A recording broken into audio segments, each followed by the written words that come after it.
লিল্লাহে তাকবীর। মিজান ভাইয়ের আগমন, শুভেচ্ছা স্বাগতম।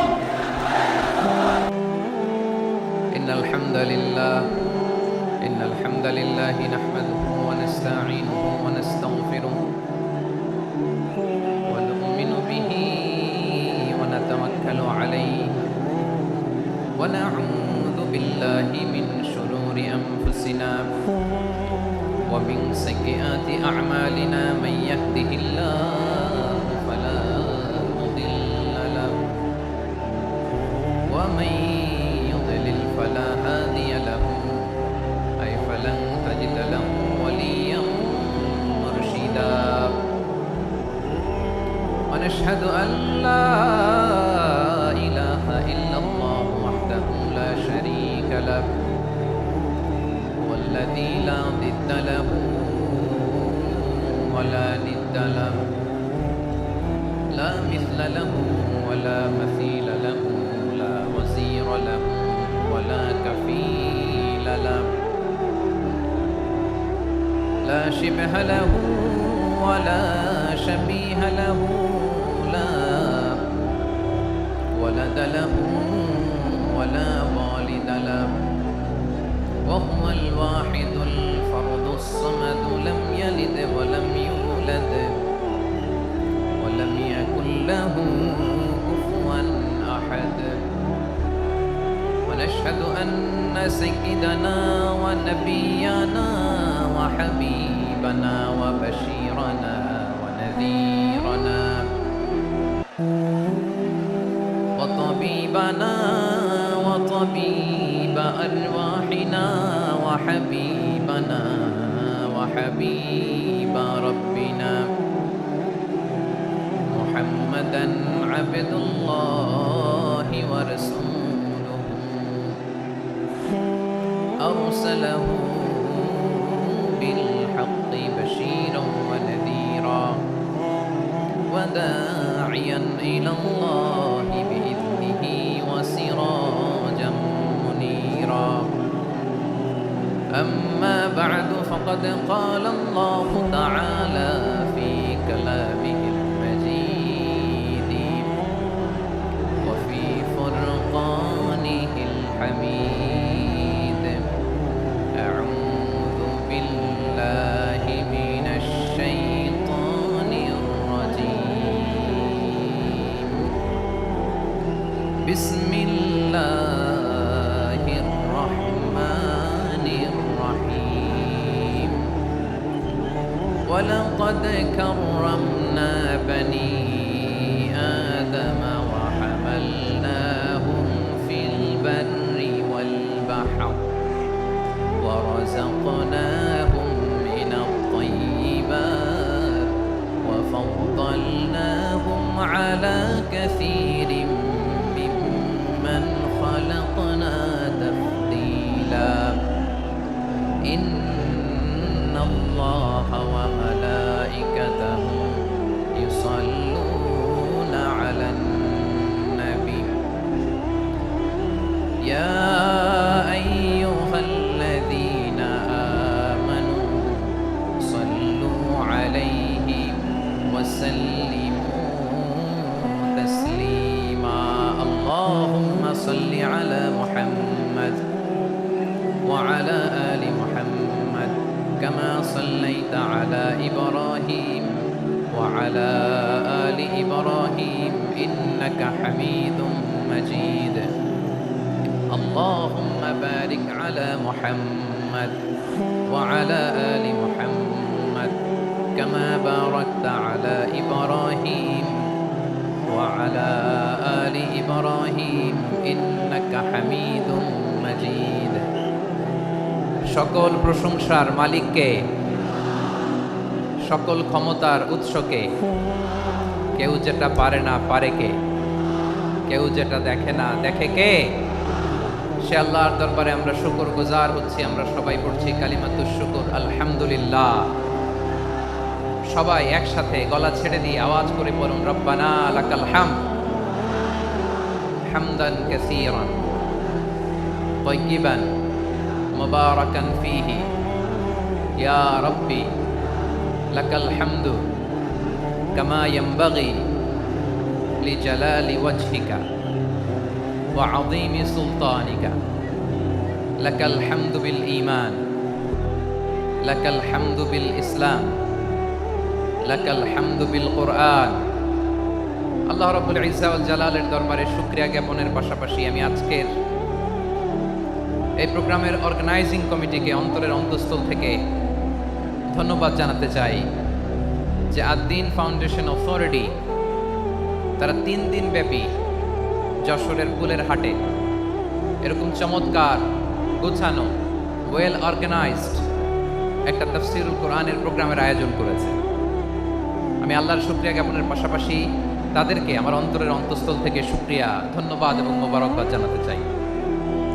আজকের প্রোগ্রামে উপস্থিত আছেন বৃহত্তর খুলনা বিভাগের ব্যবসায়ী ভাইয়েরা, কর্মজীবী ভাইয়েরা, ছাত্র ভাইয়েরা, পর্দার আড়ালে মহিলা প্যান্ডেলে আমার মায়েরা, বোনেরা। উপস্থিত আছেন কওমি মাদ্রাসার মুহতামিম বৃন্দ, আলিয়া মাদ্রাসার প্রিন্সিপাল হুজুর, শিক্ষকবৃন্দ, ছাত্রবৃন্দ, ইমাম সাহেব, খতিব সাহেব, মুয়াজ্জিন সাহেব, আইন শৃঙ্খলায় কর্মরত ভাইয়েরা, ভলান্টিয়ার্স, মিডিয়া কর্মী, সাংবাদিক বন্ধুরা, ইউটিউবার্স, আমি সবাইকে অন্তরের অন্তঃস্থল থেকে শুভেচ্ছা জানিয়ে শুরু করতে চাই। প্রিয় ভাইয়েরা, আমি জানি যশোরের মানুষ খুবই well civilized, they know manners, তারা ম্যানার জানে।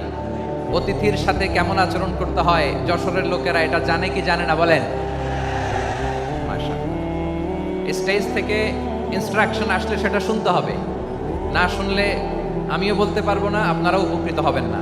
কোটি কোটি টাকা ব্যয়, অনেক পরিশ্রম সাপেক্ষে, অনেক ওয়েল ডিজাইন করে ওনারা প্রোগ্রাম করেছেন। শেষ অধিবেশন যদি আপনারা ধাক্কি বিশৃঙ্খলা করেন, বঞ্চিত হব, আমরা বঞ্চিত হব, আপনারা বঞ্চিত হবেন।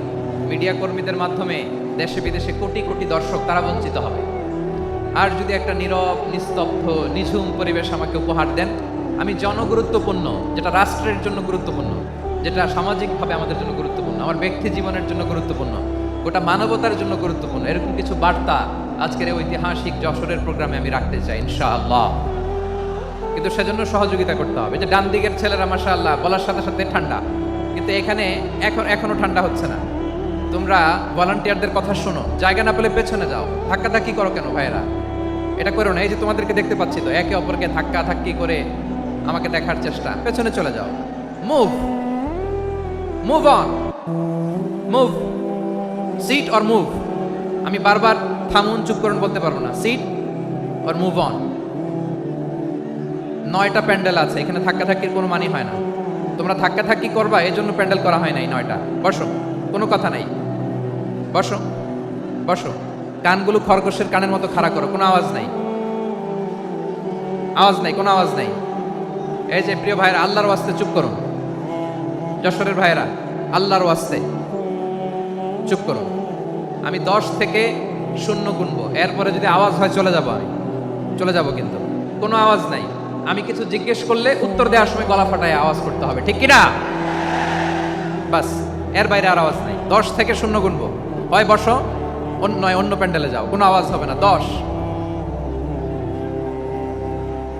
9, 8, 7,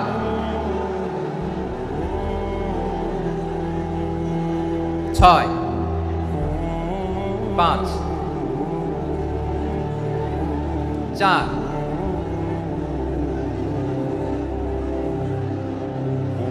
3,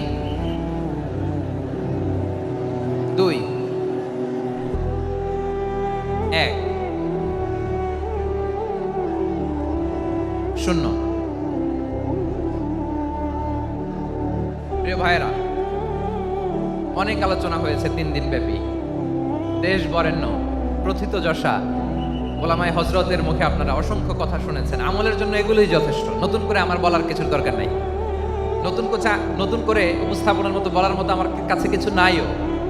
যা বলার ১৫০০ বছর আগে আল্লাহ তাআলা উম্মাহকে বলে দিয়েছেন, ঠিক কিনা? এমন কিতাব দান করেছে যে কিতাবে ভুল নাই, যতই পড়ি ততই শেখা যায়। বিয়ন্ডলেস, বাউন্ডলেস, বটমলেস, কুল কিনারা নাই, কুল কিনারা বিহীন সাগর। পড়েন সুবহানাল্লাহ। গত ৩ দিন ধরে স্কলাররা যে সমস্ত বিষয় কোরআন সুন্নাহর আলোকে আলোচনা করেছে, আমরা যেন সেগুলোর উপর আমল করতে পারি। আল্লাহ তৌফিক দান করুক, আমরা পড়ি আমিন। আসুন, এখানে আসার বসার এই প্রোগ্রামে অংশগ্রহণ করার উদ্দেশ্যকে, নিয়তকে আমরা খালিস করে নিই। আজকে আমরা যা শুনবো শিখবো আমলের নিয়তে শুনবো, ঠিক কিনা বলেন? শেষ পর্যন্ত নীরবতা বজায় রাখবো। আমি উঠবো, আপনারা উঠবেন। এর আগে ওঠা যাবে না। স্কেজিউলে একটু চেঞ্জ এসেছে, এশার সালাত হয়নি। আমার আলোচনার পরপরই আজান হবে। এশার সালাতে আমরা জামাতে অংশগ্রহণ করে একসাথে বিদায় নেব ইনশাল্লাহ। বলেন, বিশৃঙ্খলা করলে আমার বুঝাতে, পয়েন্টগুলো শেয়ার করতে দেরি হবে। আর এই যে এরকম নীরব নিস্তব্ধ থাকলে সুবিধা হবে। আল্লাহর ওয়াস্তে বি স্মার্ট। জায়গা না হলে চলে যাবেন, আওয়াজ করবেন না। ভলান্টিয়াররাও আওয়াজ নয়, ইশারা ইঙ্গিতে। প্রিয় ভাইরা, যে টপিকটি নিয়ে আমি আপনাদের সামনে আজকে কথা বলতে চাই, টপিকটি অনেক গুরুত্বপূর্ণ। টপিকটি হচ্ছে হিউম্যান রিসোর্স ডেভেলপমেন্ট, মানব সম্পদ উন্নয়ন। কারণ আল্লাহ তাআলা আমাদের যা দেখ আর না দেখ এটা দিছে। মানুষ আর মানুষ, 18 কোটি মানুষ, ঠিক কিনা? এই 18 কোটি জনসংখ্যার দেশে বসবাস করে আমরা খুশি না বেজার? খুশি হইতে হবে, বেজার হইেন না। জাপানের খবর জানেন? তাদের গ্রোথ রেট নিচের দিকে, উল্টো। জনসংখ্যা নাই, বাচ্চা নিলে, সন্তান নিলে গভর্নমেন্ট তাদের টাকা দেয়। আমাদেরকে আল্লাহ তাআলা দয়া করে, মায়া করে এই সম্পদটা দিয়েছেন। এই মানব সম্পদকে যেন আমরা কাজে লাগাই ইনশাআল্লাহ। পড়েন সবাই। হিউম্যান রিসোর্স ডেভেলপমেন্ট অনেক জনগুরুত্বপূর্ণ বিষয়, খুব সেন্সিটিভ বিষয়। বুঝতে হবে যশোরের স্মার্ট ছেলেরা, যে আমি যাদেরকে দেখতে পাচ্ছি, all are the Gen Z of Jessore. যারা জেন জি, ওরা স্মার্ট, ওরা ইশারা ইঙ্গিতে কাজ করে। এই যে পুরো গদি উল্টায় দিছে, ঠিক কিনা? 24-এর ছাত্র নাগরিক অভ্যুত্থান আমাদের দেখিয়ে দিচ্ছে কিভাবে চোখের ইশারায় গদি উল্টে দিতে হয়। জেনজিদের নিয়ে বসেছি, ওরা তো স্মার্ট, ওরা ডিস্টার্ব করবে না। মেহরবানি করে আমার সাথে কানেক্ট করো, 1 to 1, brain to brain, eye to eye, eye contact করো আমার সাথে। তাকাও, কষ্ট হলো আমার দিকে তাকাও, আওয়াজ করা যাবে না, আমার দিকে তাকাও। প্রিয় ভাইয়েরা, হিউম্যান রিসোর্স ডেভেলপমেন্টের ব্যাপারে কিছু কথা বলবো। এই যে আমাদের বিশাল জনসংখ্যা, এই জনসংখ্যাকে কি করে জনসম্পদে রূপান্তরিত করা যায় এ ব্যাপারে কথা বলবো। আমি সূরাতু বনী ইসরাইলের 70 নম্বর আয়াত তেলাওয়াত করেছি। এই আয়াতের আলোকে কিছু কথা আমি আপনাদের সামনে বলবো।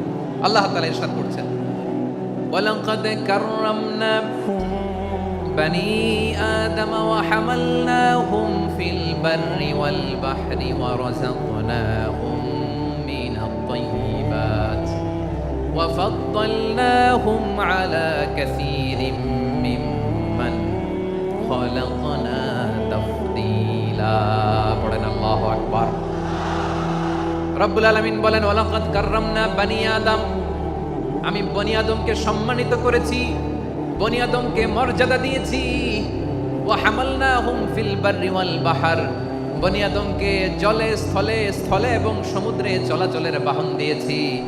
ওয়া রাযাকনাহুম মিনাত তাইয়্যিবাত, তাদেরকে পবিত্র রিজিকের বন্দোবস্ত করেছি।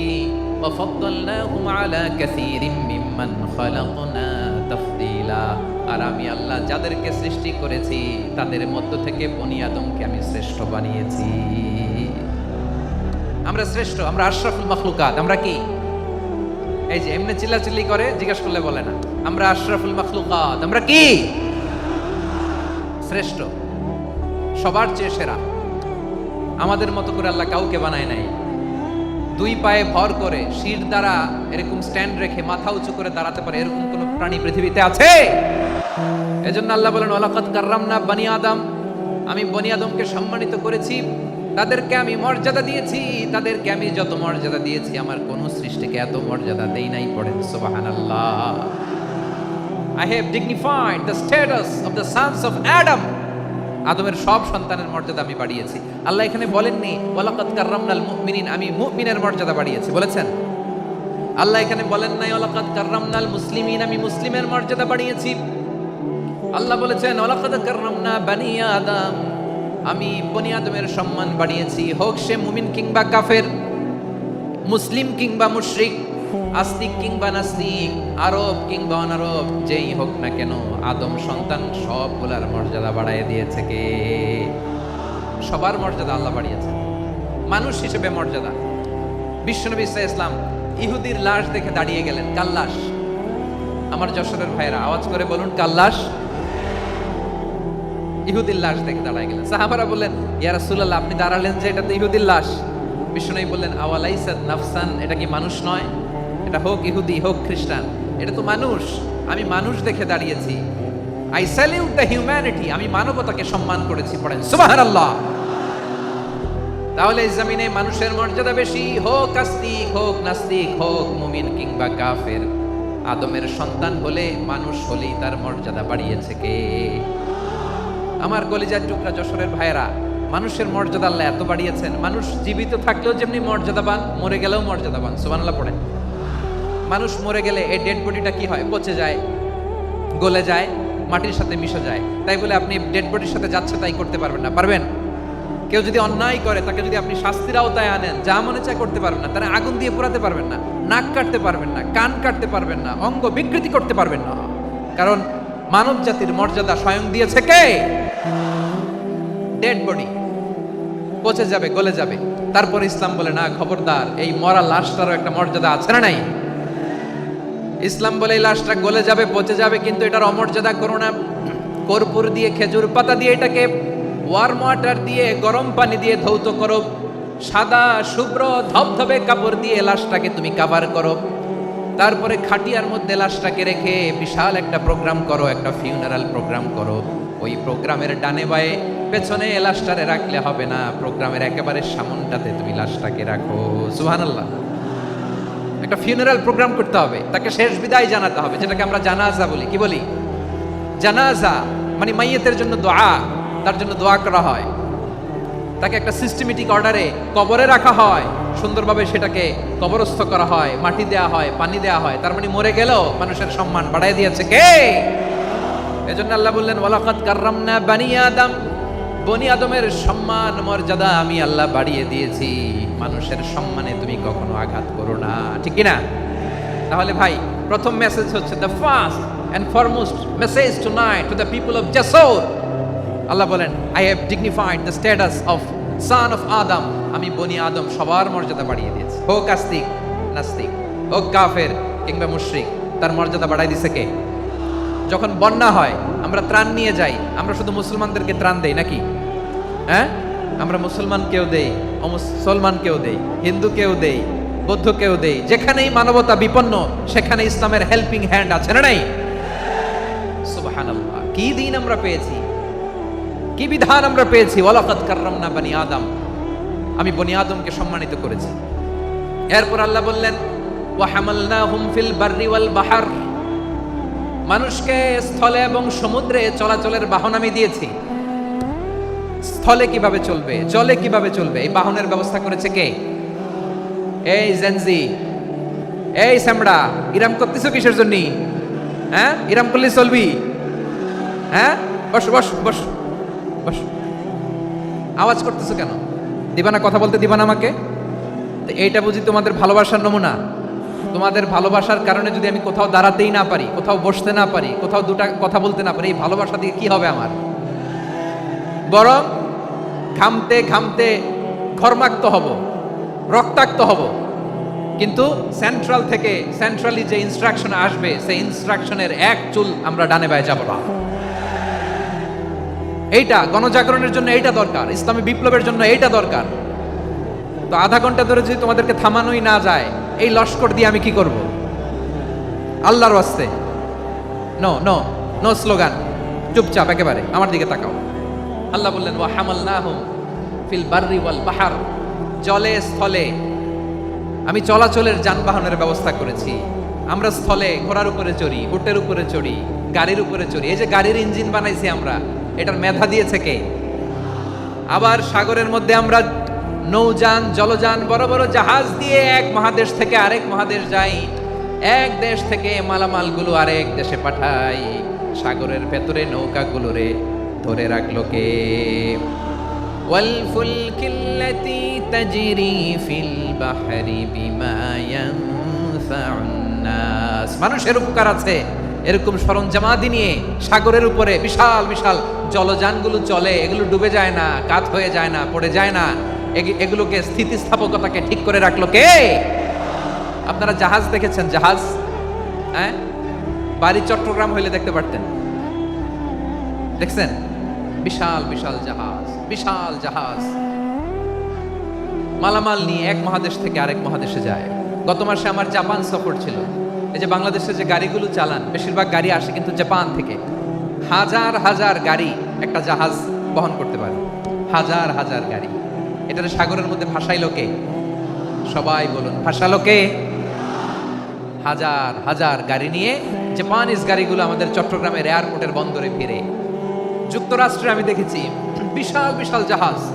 আপনারা টাইটানিক জাহাজের নাম শুনেছেন? টাইটানিকেরও 8 গুণ 10 গুণ বড়। সুবহানাল্লাহ কইবেন না? টাইটানিক জাহাজের 8 গুণ 10 গুণ বড় একটা জাহাজ আছে, আইকন অফ দ্য সি। আমি দেখে এসেছি। রয়্যাল ক্যারিবিয়ান দেখে এসেছি। সাগরের সামনে জেটিতে যখন দাঁড়ালাম, জাহাজটা যখন যায়, আমার মনে হচ্ছে একটা শহর, গোটা শহর, the entire city is floating on the water. পুরো একটা শহর মনে হয় পানির উপর দিয়ে ভেসে যাচ্ছে। পড়েন সুবহানাল্লাহ। এই যে আইকন অফ দ্য সি, এই ক্রুজ, এই জাহাজটা, এটার ভিতরে স্টেডিয়াম আছে। কিসের ভিতরে স্টেডিয়াম?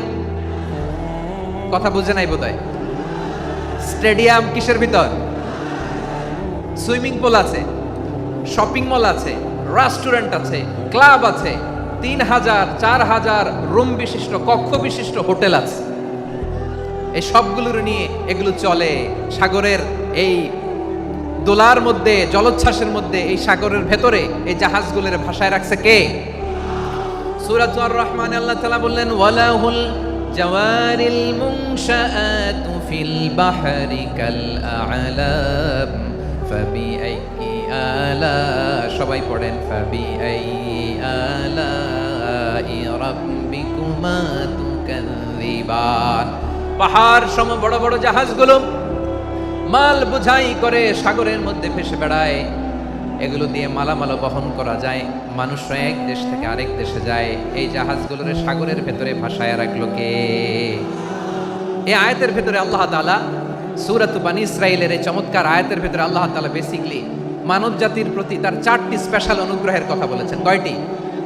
2টা বলে ফেলছি। 1 নাম্বার, ওয়ালাকাদ কাররামনা বানি আদম, আমি বনি আদমের সম্মান বাড়াইছি। নাকি মুসলমানদের? নাকি মুসল্লিদের? কার সম্মান বাড়িয়েছি? বনি আদমের। তাহলে human dignity, the first part of the verse talks about the human dignity. 2 number অংশ আল্লাহ তাআলা বললেন, ওয়া হামালনাহুম ফিল বাররি ওয়াল বাহর, স্থলে এবং সমুদ্রে আমি তাদের জন্য চলাচলের বাহন দিয়েছি। সুবহানাল্লাহ। তার মানে smooth movement on land and sea, জলে এবং স্থলে যাতে আমরা স্মুথলি মুভ করতে পারি আল্লাহ তাআলা দিয়েছেন। 3 নাম্বার আল্লাহ তাআলা বললেন, ওয়া রাযাকনাহুম মিনাত তাইয়্যিবাত, মানুষের জন্য আমি পবিত্র রিজিকের ব্যবস্থা করেছি। জলে এবং স্থলে যত প্রাণী আছে সবগুলা প্রাণীকে রিজিক দেয় কে? আমাদেরকে রিজিক দেয় কে? সাগরের মাছগুলোকে, বড় বড় তিমি মাছগুলোরে রিজিক দেয় কে?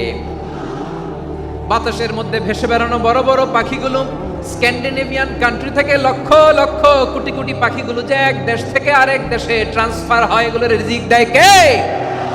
রাব্বুল আলামিন বলেন, ওয়ামা মিন দাব্বাতিন ফিল আরদি ইল্লা আলাল্লাহি রিজকুহা ওয়া ইয়ালামু মুস্তাকাররাহা ওয়া মুস্তাওদাআহা কুল্লুম ফি কিতাবিম মুবিন। আল্লাহু আকবার।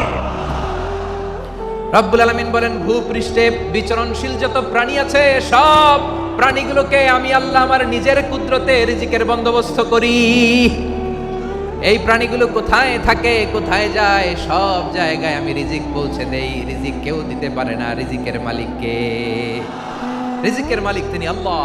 এজন্য আল্লাহ তাআলা বললেন, ওয়া রাযাকনাহুম মিনাত তাইয়্যিবাত। এরপর আল্লাহ বললেন, ওয়া ফাদ্দালনাহুম আলা কাসীরিম মিম্মান খালাকনা তাফদীলা। আমি যত প্রাণী সৃষ্টি করেছি সকল প্রাণীর মধ্যে মানুষের মর্যাদা, শ্রেষ্ঠত্ব আমি দিয়েছি। সুবহানাল্লাহ পড়েন। তাহলে 1 নম্বরে আল্লাহ বললেন আমি বনি আদমের মর্যাদা বাড়ালাম। এরপরে বললেন স্থলে এবং সমুদ্রে চলাচলের জন্য যানবাহন দিলাম। 3 নম্বরে আল্লাহ বললেন পবিত্র রিজিকের ব্যবস্থা করে দিলাম। এরপরে আল্লাহ বললেন যত প্রাণী আছে, সৃষ্টি আছে, সবগুলার উপরে আমি মানুষকে শ্রেষ্ঠত্ব দিলাম। সুবহানাল্লাহ। তাহলে সবচেয়ে বেশি শ্রেষ্ঠত্ব মানুষের। কার? মানুষের। শুধু তাই নয় প্রিয় ভাইরা, আকাশ এবং জমিনে যা কিছু আছে সবকিছু মানুষের জন্য, মানুষের কল্যাণে, মানুষের প্রয়োজনে, মানুষের বশীভূত করে সৃষ্টি করেছেন কে? রব্বুল আলামিন বলেন হুয়াল্লাযী খালাকা লাকুম মা ফিল আরদি জামিআ।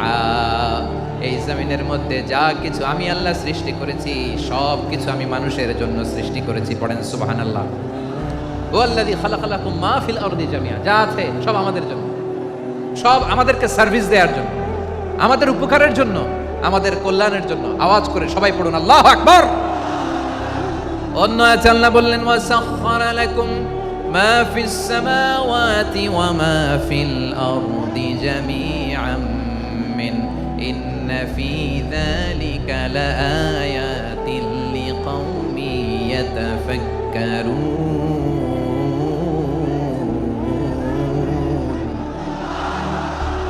প্রথম আয়াতে আল্লাহ বললেন জমিনে যা আছে সব তোমাদের কল্যাণে আমি সৃষ্টি করলাম। এরপরে আল্লাহ বললেন আকাশেও যা আছে সব তোমাদের জন্য সৃষ্টি করলাম, তোমাদের অনুগত বানিয়ে দিলাম। পড়েন সুবহানাল্লাহ। মানুষের কি ব্রেইন দেখেন, মানুষ জমিন ছেড়ে আকাশে চলে যায়। পাখি দেখে মানুষের শখ হলো পাখি যেহেতু উঠতে পারে আমরাও পারবো।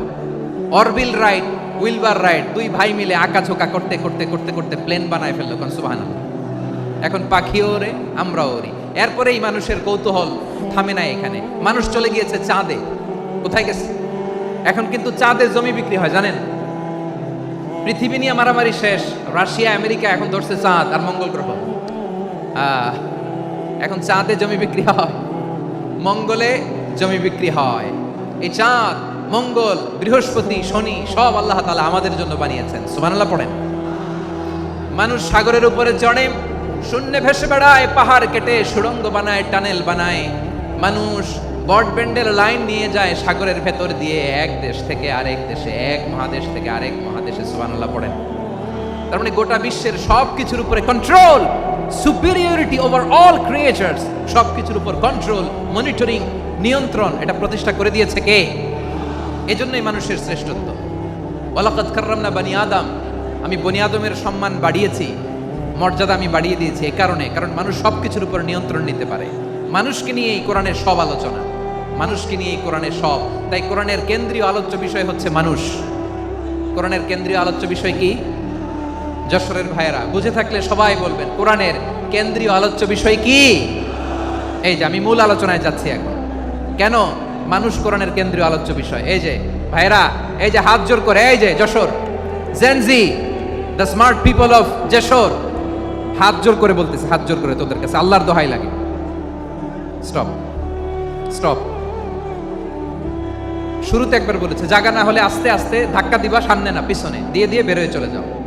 এলইডিতে দেখো, এই যে আল্লাহর ওয়াস্তে জায়গা না হলে ওদিকে যাও।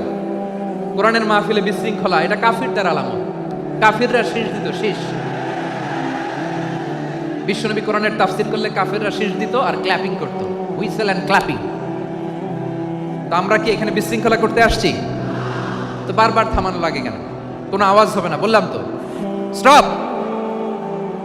আওয়াজ করে বলুন কোরআনের কেন্দ্রীয় আলোচ্য বিষয় কি? সবাই বলেননি।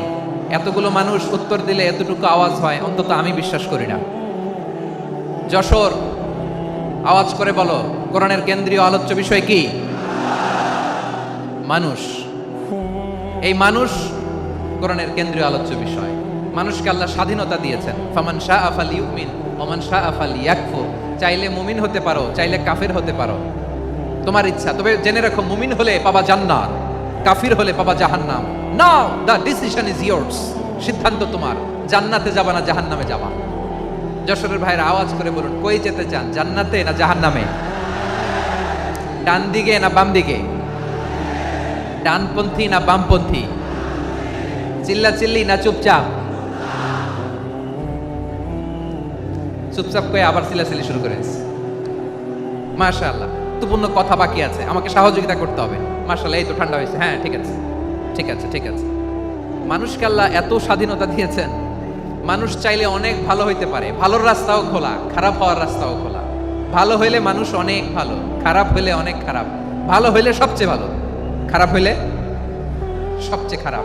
এজন্য সিদ্ধান্ত আপনাকে নিতে হবে। আল্লাহ তাআলা বলছেন, লাকাদ খালাকনাল ইনসানা ফি আহসানি তাকওয়িম সুম্মা রাদাদনাহু আসফালা সাফিলিন। আমি মানুষকে অনেক সুন্দর অবয়বে, সুন্দর আকৃতিতে সৃষ্টি করেছি। তার শুধু চেহারার ডিজাইনটাই সুন্দর নয়, তার ব্রেনটা বড্ড সুন্দর, তার মানসিকতা বড্ড সুন্দর, তার সৃজনশীলতা বড্ড সুন্দর। পড়েন সুবহানাল্লাহ।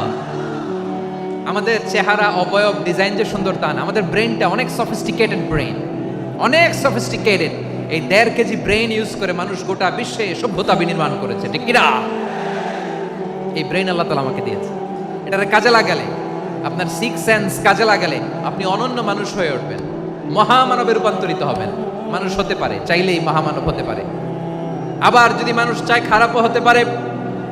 আল্লাহ বললেন শুধু ভালোই না, ভালো হতে চাইলে অনেক ভালো তুমি হতে পারো, আবার খারাপ হতে চাইলে অনেক খারাপ তুমি হতে পারো। সুম্মা রাদাদনাহু আসফালা সাফিলিন।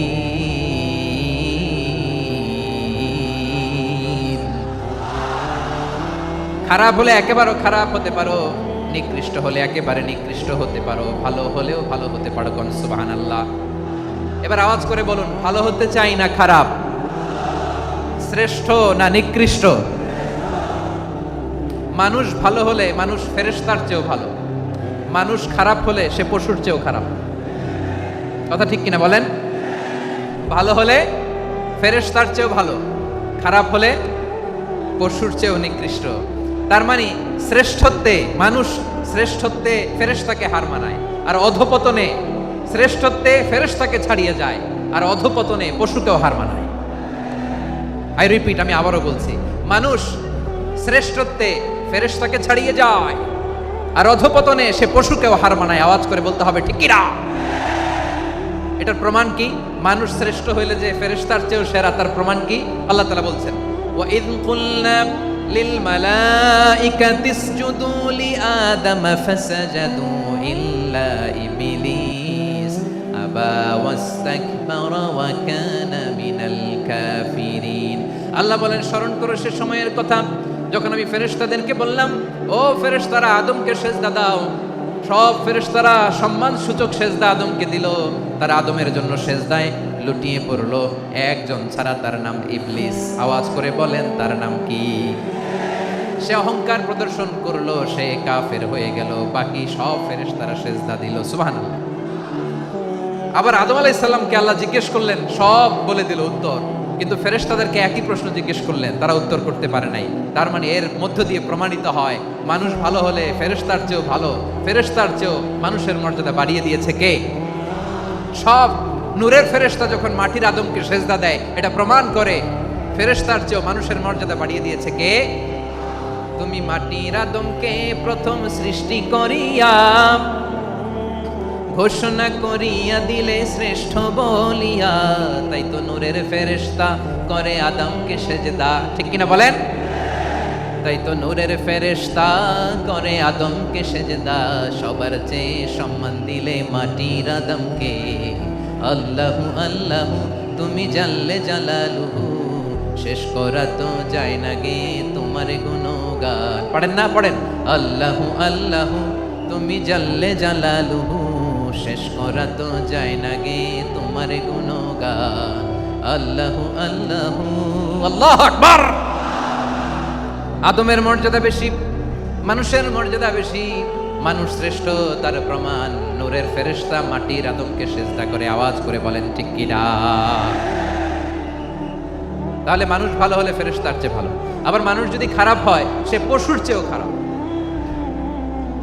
অধপতনে পশুত্বকে হার মানায়। তার প্রমাণ, তার প্রমাণ কি? তার প্রমাণ হচ্ছে, যশোরের ভাইরা দেখবেন পত্রিকায়, পত্রিকায় নিউজ পেপারে মাঝে মাঝে এরকম দেখা যায়, এক মানুষ আরেক মানুষকে হত্যা করে 20 টুকরা করে বস্তার ভিতরে ভরেছে। আপনারা এই নিউজ পড়েন নাই না? দেখেন নাই? দেখছেন, মানুষ মানুষকে হত্যা করে কয় টুকরা? জোরে বলেন। এখানেই ক্ষান্ত হয় না, আবার কোথায় পড়ছে? বস্তার ভেতরে। আচ্ছা, বুঝে থাকলে আওয়াজ করে বলেন, কোনদিন শুনছেন একটা হাতি আর একটা হাতিকে হত্যা করে 20 টুকরা করছে, এরপরে বস্তার ভিতরে ভরছে? হয়েছে? তাহলে দেখেন, মানুষ যদি খারাপ হয় সে পশুকেও হার মানায়। চিল্লায় বলো ঠিক কিনা? এমনও দুশ্চরিত্র মানুষ আছে যার বদ নজর থেকে, যার নজর থেকে 6 মাসের ছোট্ট মেয়ে থেকে শুরু করে 80 বছরের বৃদ্ধারাও নিরাপদ নয়। পশুকেও হার মানে। মানুষ মানুষের ঘর জ্বালিয়ে পুড়ে মেসাকার করে দেয়, জনপদের পর জনপদ জ্বালায় দেয়, এরকম আছে না নাই? বোমা মেরে শহরগুলো উড়িয়ে দেয়। এই যে ইসরায়েল গাজার মধ্যে যে অ্যাটাক করেছে, এরা মসজিদ মানে নাই, মসজিদে বম ফেলেছে। এরা খ্রিস্টানদের চার্চ গির্জা মানে নাই, গির্জায় বম ফেলেছে। পৃথিবীর ইতিহাসে never happened in the history of the world that someone bomb on a hospital, on a ICU centre. এমন হাসপাতাল যেখানে আইসিইউর রোগীরা আছে, ওই হাসপাতালের উপরও ইসরায়েলি সৈনিকেরা বোমা মেরেছে। জোরে বলেন ঠিক কিনা? এরা মানুষ? আওয়াজ করে বলেন, এরা মানুষ না। প্রিয় ভাইয়েরা, চোখ কান নাক মুখ থাকলেই মানুষ না। যা সামনে দেখেন এগুলো সব মানুষ না, এগুলো জনসংখ্যা। এগুলো কি? সবাই বলুন, এগুলো কি? বাড়ছে জনসংখ্যা, কমছে মানুষ। বাড়ছে জনসংখ্যা, কমছে। এই দুনিয়া এখন তো আর সেই দুনিয়া নাই, মানুষ নামের মানুষ আছে দুনিয়া বোঝাই, সেই মানুষের ভিড়ে আমার আসল মানুষ নাই। ঠিক কিনা? আসল মানুষের বড্ড অভাব, আসল মানুষের বড্ড অভাব। আমার ভাইয়েরা, মানুষ খারাপ হলে পশুকেও হার মানায়। আচ্ছা, আওয়াজ করে বলেন, এই যশোরের ছেলেরা দিক তাকাও, আওয়াজ করে বলো, যে ইসরায়েলি সোলজাররা উপর থেকে বোমা মারলো, তারাও মানুষ? তারাও কি? ওরাও রক্তে মাংসে মানুষ, ওদেরও পরিবার আছে। বোমা মেরে যেই মেয়েটাকে তারা অনাথ বানায়, ইয়াতিম বানায়, ও কিন্তু বাসায় ওর মেয়েটাকে রেখে আসছে। ঠিক কিনা বলেন? বম্বিং করে যে বাবাকে মেরে, স্বামীকে মেরে স্ত্রীকে বিধবা বানায়, তারও ঘরে স্ত্রী আছে। উপর থেকে বম মেরে মানুষ মেরে দিচ্ছে, তারাও মানুষ।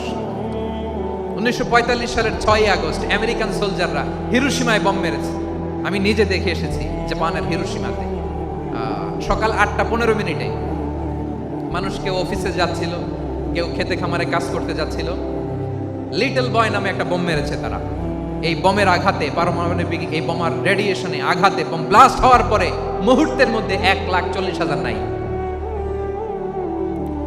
উপর থেকে যারা মারতেছে এরাও মানুষ, যাদেরকে মারলো তারাও। তার মানে মানুষে মানুষে পার্থক্য আছে না? নেই? মানুষে মানুষে পার্থক্য আছে। নাক কান চোখ মুখ থাকলেই মানুষ নয়। বাড়ছে জনসংখ্যা, কমছে মানুষ। চিল্লায় বলো ঠিক কিনা? তাহলে আমরা বুঝলাম, মানুষ ভালো হলে অনেক ভালো, খারাপ হলে অনেক খারাপ। ও আমার কলিজার টুকরা যশোরের ভাইয়েরা, আসুন না 3 দিন ব্যাপী এই তাফসিরুল কোরআনের ঐতিহাসিক প্রোগ্রাম থেকে আমরা সিদ্ধান্ত নেই, আমরা ভালো মানুষ হব নাকি খারাপ মানুষ হব। কলিজা থেকে, প্রাণ থেকে আওয়াজ করে সবাই বলুন, ভালো মানুষ নাকি খারাপ মানুষ? ভালো মানুষ হইতে হবে। ভালো মানুষ যারা জগৎটাকে এনলাইটেন করবে। এই যে আপনাদের যশোরে যে ভালো ছেলেগুলো আছে, যে ভালো তরুণগুলো আছে, যে যুবকগুলো আছে, যে ভালো আলেমরা আছে, ভালো নেতারা আছে, সবাই যদি তাদের মতো হতো, পুরো যশোরটা একটা জান্নাতের টুকরা হয়ে যেত। আওয়াজ করে বলেন ঠিক কিনা? মানুষকে নার্চারিং করলে, মানুষকে পলিশ করলে, মানুষকে গ্রুমিং করলে, মানুষকে সঠিক তারবিয়া দিলে মানুষ অনন্য হয়ে ওঠে। প্রতিটি মানুষ অনন্য। আমি অনন্য, আপনি অনন্য, আমরা সবাই অনন্য। সুবহানাল্লাহ বলেন। মানুষকে আল্লাহ তাআলা দিয়েছেন অসীম ক্ষমতা, অসীম ক্ষমতা। সুবহানাল্লাহ। একটা মানুষ পারে না এমন কিছু নাই, একটা মানুষ পারে না এমন কিছু নাই। বিশ্বাস করতে হবে, মানুষ যা কল্পনা করতে পারে ওইটা মানুষ করে দেখাতে পারে। যশোরের ভাইয়ের, আই রিপিট, আমি আবারও বলছি, এই চিল্লাচিল্লি করলে আমার এই গুরুত্বপূর্ণ কথা তোমরা মিস করবা, মিস করবা। কপাল পড়া হয়েও না, আওয়াজ করে কপাল পড়া হবে না। আমার দিকে তাকাও। মানুষ, মানুষ যা কল্পনা করতে পারে সেটা মানুষ করে দেখাতে পারে। তুমি তোমার কল্পনার রাজ্যকে সাজাও, তোমাকে হারাতে পারে এমন কোন শক্তি আল্লাহর জমিনে নাই। তোমার কি শক্তি, কি সম্ভাবনা তুমি জানোই না মিয়া। তুমি এদিকে তাকাও কেন? তোমার রাস্তা তো ওই দূরে। তুমি কোথায় যাবে, আল্লাহ তোমার টেনে কোথায় নিয়ে যাবে তুমি কিছুই জানো না। প্ল্যান বিগ, ড্রিম বিগ, কল্পনার শক্তিকে বড় করো। মানুষ যা কল্পনা করতে পারে মানুষ তা করে দেখাতে পারে। মানুষের কাছে অসাধ্য কিছু নাই, মৃত্যু ছাড়া, এক্সেপ্ট ডেথ। মৃত্যু ছাড়া মানুষ সবকিছুকে জয় করতে পারে। মৃত্যু ছাড়া যে কোনো অসাধ্যকে সাধন করার ক্ষমতা মানুষকে দিয়ে দিয়েছে কে? হারার জন্য তোমার জন্মই হয় নাই, তোমার জন্ম হয়েছে জিতার জন্য, বিজয়ের জন্য তোমার জন্ম। মানুষের শুরুটাই হয় বিজয় দিয়ে। যশোর, আওয়াজ করে বলো, মানুষের শুরু হয় কি দিয়ে? আমরা যখন আমার পিতার পৃষ্ঠদেশে ছিলাম, পিতার পৃষ্ঠদেশ থেকে শুক্রাণু যখন মায়ের গর্ভদেশে যেয়ে পড়ে, কতটা শুক্রাণু ভ্রমণ শুরু করে জানো? 20 কোটি শুক্রাণু। একবার সিমেন আউট হলে সেখানে 20 কোটি শুক্রাণু থাকে, ভ্রমণ শুরু করে। ওই 20 কোটি শুক্রাণুর মধ্যে থেকে তুমি আমি আজকে এক বিকশিত শুক্রাণু মানব রূপে পৃথিবীতে এসেছি। সুবহানাল্লাহ। ওই 20 কোটি শুক্রাণুর প্রতিযোগিতায় সবাইরে পেছনে ফেলে সেদিন আমি সফল হয়েছিলাম, সেদিন আমি বিজয়ী হয়েছিলাম। সেদিন আমি এত ছোট ছিলাম, মাইক্রোস্কোপ দিয়েও আমার অস্তিত্ব টের পাওয়া যায় না। আমি এত তুচ্ছ ছিলাম, নগণ্য ছিলাম। আমার কান ছিল না, আমার চোখ ছিল না, আমার হাত ছিল না, আমার জন্য রিকমেন্ডেশন করার মতো মামু ছিল না, খালা ছিল না, কেউ ছিল না। তারপরেও ওই প্রতিযোগিতায়, ওই কম্পিটিশনে যখন আমারে কেউ হারাতে পারে নাই, আল্লাহর জমিনেও আমারে কেউ হারাতে পারে না। হারার জন্য তোমার জন্মই হয় নাই, তুমি আসছোই জিতার জন্য। সুবহানাল্লাহ। বিশ্বনবী বলেন, আন্নাসু মাআদিন কামাআদিনিয যাহাবি ওয়াল ফিদ্দা খিয়ারুহুম ফিল জাহিলিয়াতি খিয়ারুহুম ফিল ইসলাম। পিপলস আর like mines of gold and silver. সোনার খনি, রূপার খনি, এর চেয়েও বড় খনি হচ্ছে এই মানব সম্পদের খনি। আওয়াজ করে বলেন আল্লাহু আকবার। আল্লাহ তাআলা এই সম্পদ আমাদেরকে দিয়েছে। বিশ্বনবী বলেন, মানুষ হচ্ছে খনির মতো। খিয়ারুহুম ফিল জাহিলিয়াতি খিয়ারুহুম ফিল ইসলাম। জাহিলি যুগে যারা সেরা, ইসলামেও তারা সেরা। ইদা ফাকুহু, যদি তারা বুঝবান হয় তাহলে তাদেরকে সেরা বানায় দিবে কে? তাহলে মানুষের চেয়ে সেরা কেউ হতে পারে? মানুষের চেয়ে অনন্য কেউ হতে পারে? মানুষকে কেউ হারাতে পারে? আওয়াজ করে বলো, তোমাকে কেউ হারাতে পারবে? এই সাহস জাগছে আজকের আলোচনা থেকে। আমি তুমি অনন্য, আমাকে তোমাকে হারায়া দেওয়া এত সহজ না, ঠিক কিনা? একটা কথা জীবনের সাথে সেট করে নিতে হবে, আমি জিতি নয় শিখি, আমি কখনো হারি না। জীবনের সাথে সেট করে নাও, জেনজি অফ যশোর, আমি কখনো হারি না, আমি হয় জিতি নয় শিখি। চিল্লায় বলো ঠিক কিনা? আমি কখনো হারি না, আমারে হারানো এত সোজা না। কি সাহস জাগছে? বুকে সাহস জাগছে? তাকবীর পড়ো, লিল্লাহি তাকবীর। তাহলে বিশ্বনবী বলেন, নাসু মাআদিন, মানুষ হচ্ছে খনি। এই ধাক্কা ধাক্কি আমি জানি, এগুলো ভালোবাসার ধাক্কা ধাক্কি, এজন্য আমি সহ্য করে নেই। এগুলো যে ভালোবাসার ধাক্কা ধাক্কি এটা আমরা বুঝি। পৃথিবীর কোনো আইন, সিকিউরিটি প্রটোকল দিয়ে এটারে মানানো যাবে না, কারণ এটা তো ভালোবাসা, লাভ। লাভ কোনো আইন কানুন দিয়ে বাধা যায় না, মানানো যায় না, ঠিক কিনা বলো?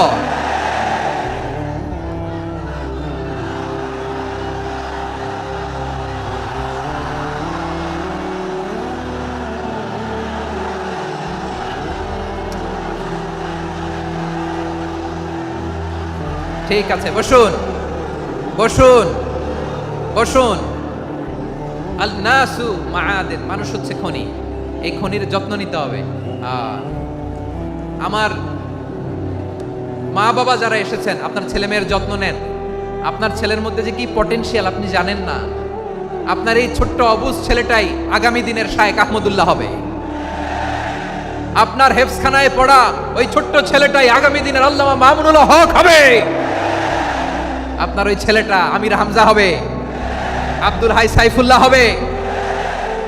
এভাবে বড় বড় আলেম হবে, তারা যুগশ্রেষ্ঠ আলেম হবে। সেই একদিন এই বাংলাদেশের পার্লামেন্টে যে বক্তব্য দিয়ে যশোরের পক্ষে কথা বলবে।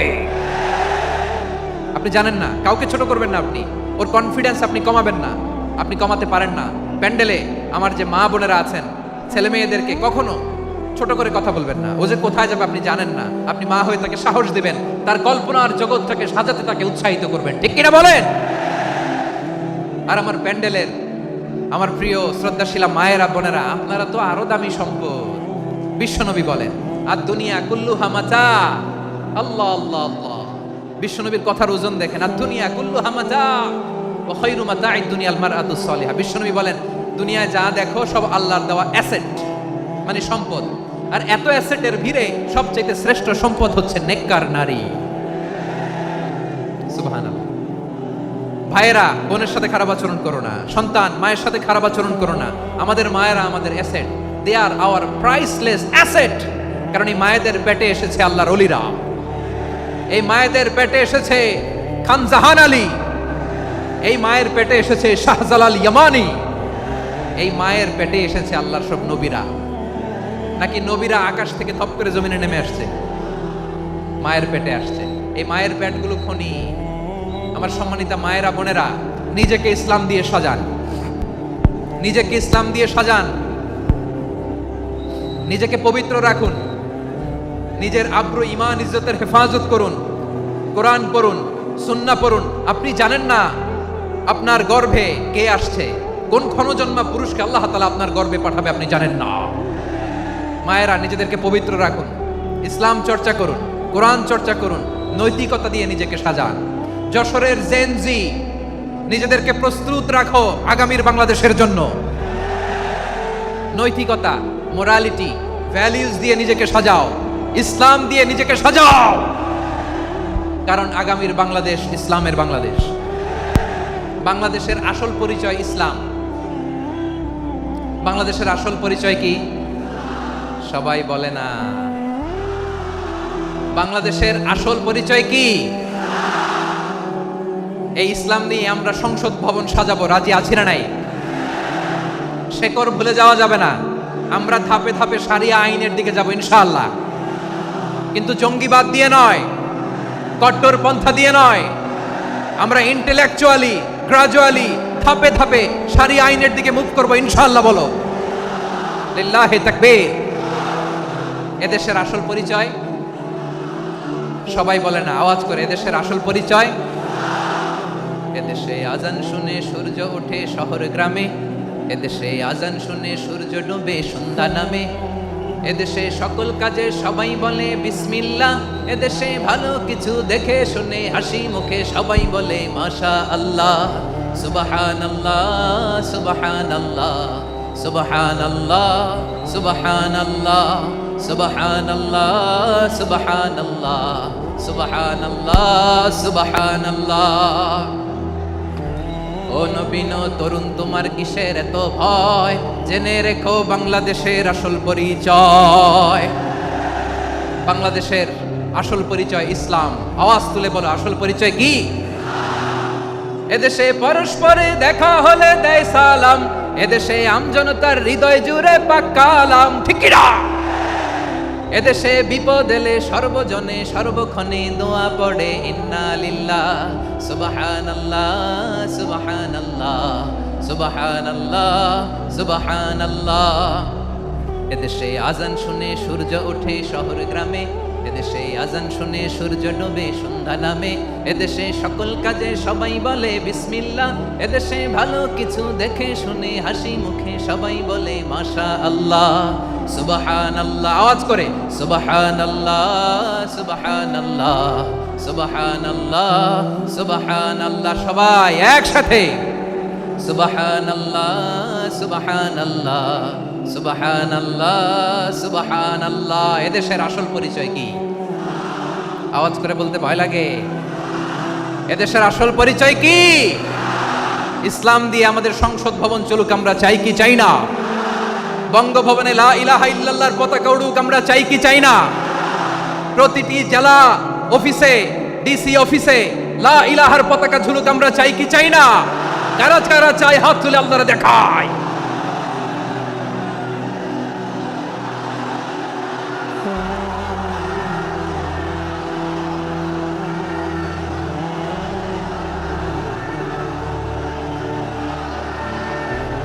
মাশাআল্লাহ মাশাআল্লাহ।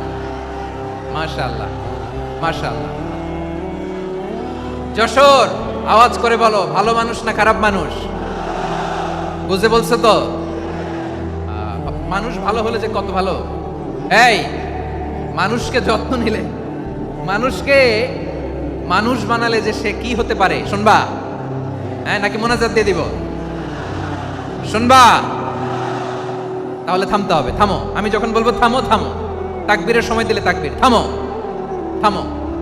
মানুষকে যত্ন নিলে, এই এদিকে এদিকে, ড্রোন নামায় ফেল। হয়েছে, ড্রোনের ফুটেজ হয়ে গেছে, এবার ড্রোন নামায় ফেল। আমার দিকে তাকাও। মানুষকে, তোমরা এদিক সেদিক তাকালে তো গুরুত্বপূর্ণ পয়েন্ট মিস হয়ে যাবে। এদিকে এদিকে, হ্যাঁ মাস, ঠিক আছে। এদিকে মানুষকে যত্ন নিলে মানুষের মধ্যে যারা কি পটেনশিয়াল রেখেছে। আমি জাপানের দুইটা উদাহরণ দেই। জাপানের, এই এই এভাবে এভাবে হবে, হয় বসো নয় পেছনে, কথা নাই। কথা তো বলাই যাবে না, হারাম কথা বলা আজকে, একেবারে চুপ। আজকের জন্য হারাম করে দিছে আমি, কিছু সময়ের জন্য একেবারে নিষিদ্ধ। জাপানের দুইটা উদাহরণ দেই, খেয়াল করে একটু শোনেন, বুঝবেন। আল্লাহ, 2022 সালে জাপানের সাথে জার্মানির খেলা, ফিফা ওয়ার্ল্ড কাপ 2022। এক পক্ষে জাপান, আরেক পক্ষে কোন দেশ? কথা শুনে নাই। এক পক্ষে কোন দেশ, আরেক পক্ষে সবাই। এক পক্ষে, আরেক পক্ষে। ওই খেলায় জিতেছিল জাপান, জিতেছিল 22 সালের এই ফিফা ওয়ার্ল্ড কাপে। জাপান ফুটবল খেলায় জিতে, as a part of their celebration তারা খেলার পরে পুরো স্টেডিয়ামটারে ক্লিন করে, the fan base of Japan, লক্ষ লক্ষ মানুষ খেলা দেখতে যায়, তো এত ডাস্টবিনও তো নাই। তো যারা ডাস্টবিনে জায়গা পায় নাই, তারা এই যে চকলেটের প্যাকেট, পানির বোতল, চিপসের প্যাকেট তারা এদিকে সেদিকে রেখে দিয়েছে। জাপানের ভক্তরা, জাপানের ফলোয়াররা, as a part of their celebration তারা খেলার পরে পুরো স্টেডিয়ামের সব ময়লা আবর্জনা ক্লিন করে তারপরে বিদায় নিয়েছে। তাদেরকে কি ক্লিন করার দায়িত্ব দেওয়া হয়েছিল? এই যশোর, জাপানের যে ছেলেরা খেলা দেখতে গেছিল ওদেরকে কি ক্লিন করার দায়িত্ব দিছিল? তারা কি স্টেডিয়ামের পরিচ্ছন্নতা কর্মী? তাদের আকল, তাদের সিক্স সেন্স তাদেরকে বলেছে। ছোটবেলা থেকে জাপান গভর্নমেন্ট ওদেরকে এত পরিচ্ছন্নতা শেখায়, ক্লিনলিনেস অ্যাওয়ারনেস ক্যাম্পেইন করায়। ক্লাসে আমি দেখেছি, ক্লাসে নিজের বেঞ্চ নিজে মুছে, ক্লাসের মাঝখানে একটা সময় দেয়, নিজের টেবিল নিজে মুছে, নিজের ক্লাসরুমটা নিজে পরিষ্কার করে। রাস্তাঘাটে একটা ধুলা নাই, ময়লা নাই, একটা টিস্যু নাই। খেলার পরে গোটা বিশ্বকে তাক লাগিয়ে দিয়েছে। জাপানের ফ্যানরা সবার রেখে যাওয়া গার্বেজ, টিস্যু, বোতল পরিষ্কার করে তারপরে স্টেডিয়াম থেকে বিদায় নিয়েছে। আমরা কেন এমন হইতে পারলাম না?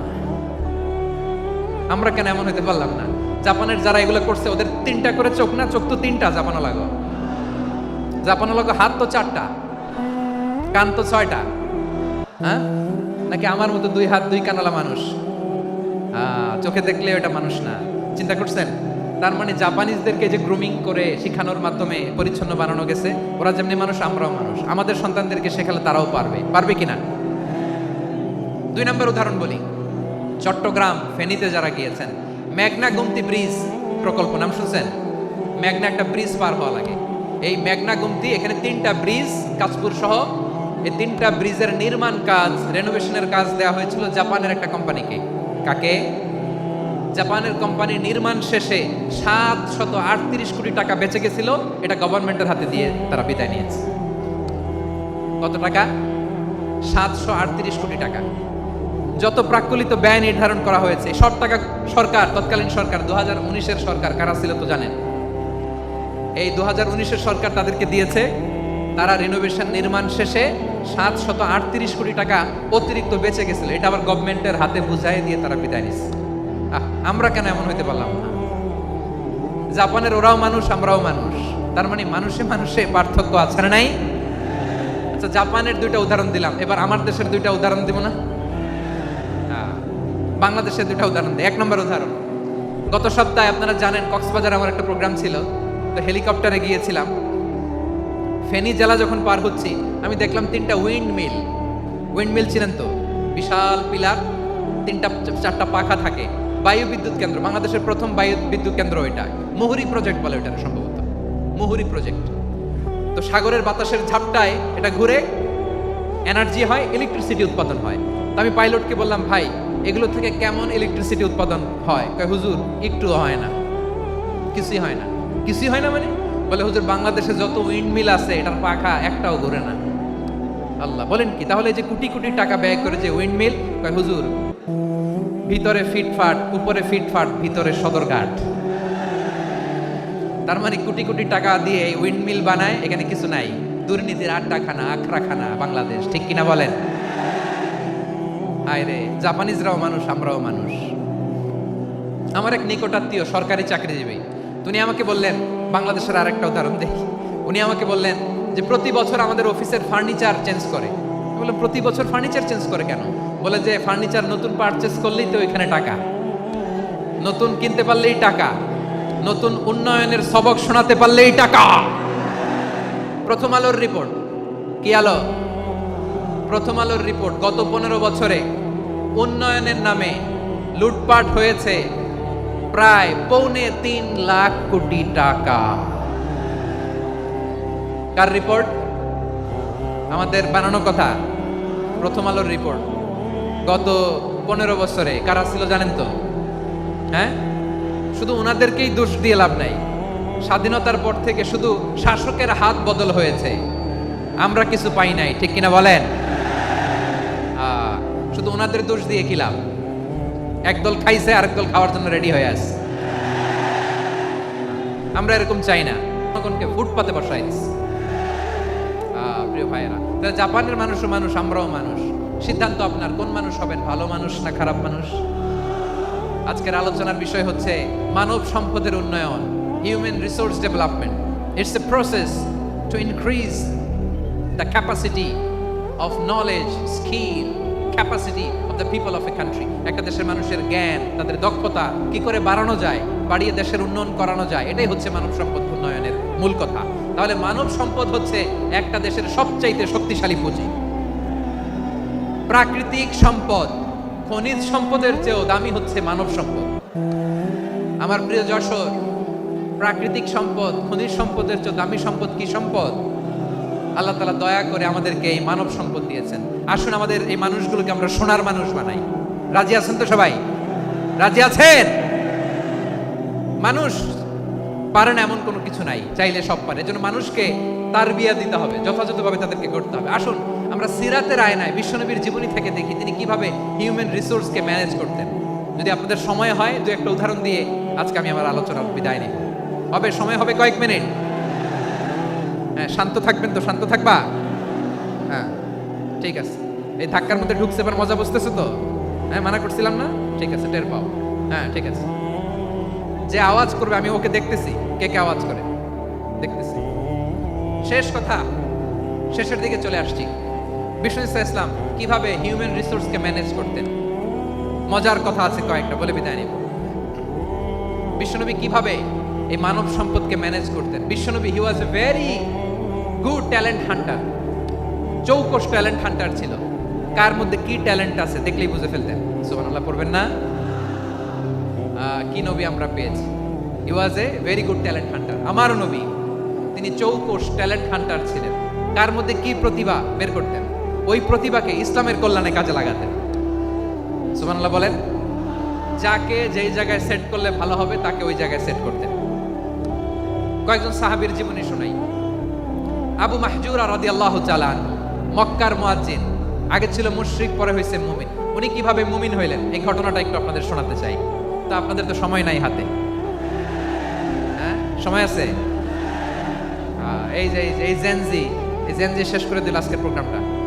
1 ঘন্টা ধাক্কা ধাক্কি করে কেমনে দাঁড়ায় আছে আমি বুঝলাম না।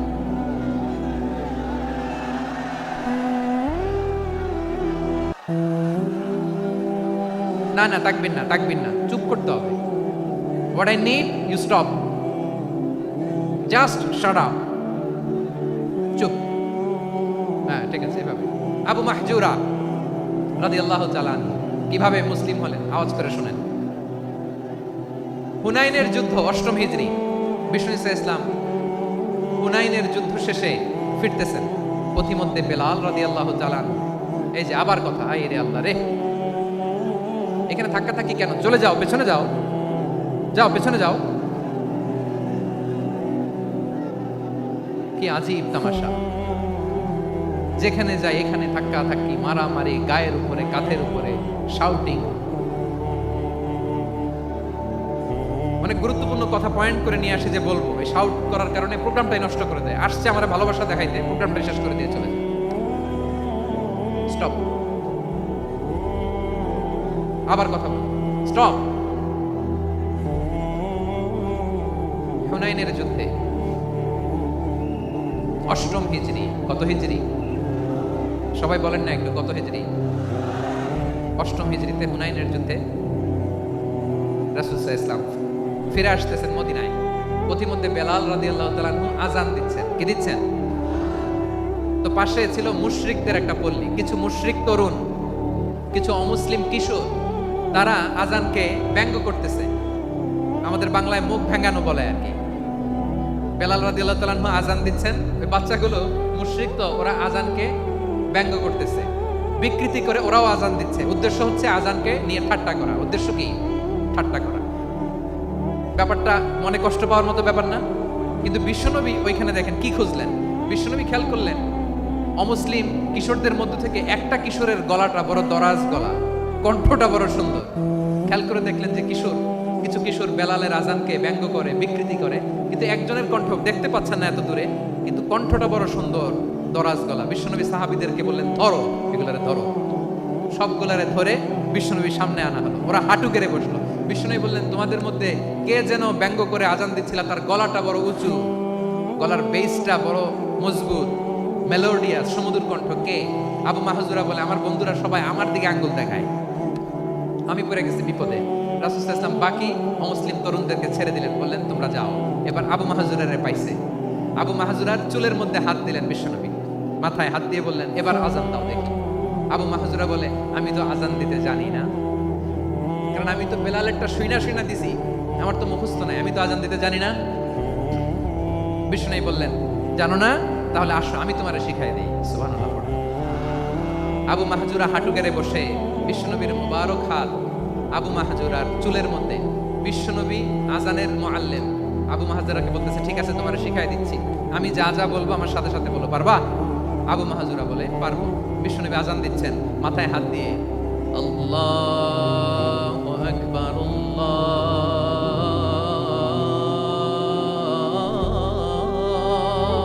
আকবার। আবু মাহজুরা এই বাক্যটা বললেন। বিশ্বনবী দ্বিতীয় বাক্য পড়তে আরম্ভ করলেন, আল্লাহু আকবার,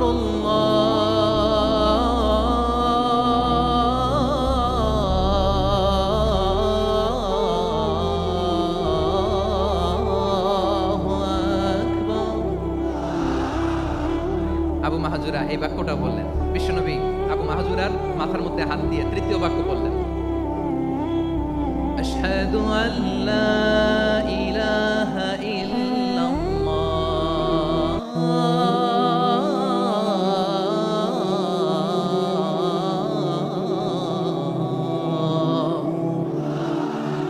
আবু মাহজুরা তৃতীয় বাক্য বললেন। বিশ্বনবী একটা বাক্য পরে আবু মাহজুরা পরে, বিশ্বনবী পরে আবু মাহজুরা পরে। আবু মাহজুরা কিন্তু অমুসলিম, মুশরিক।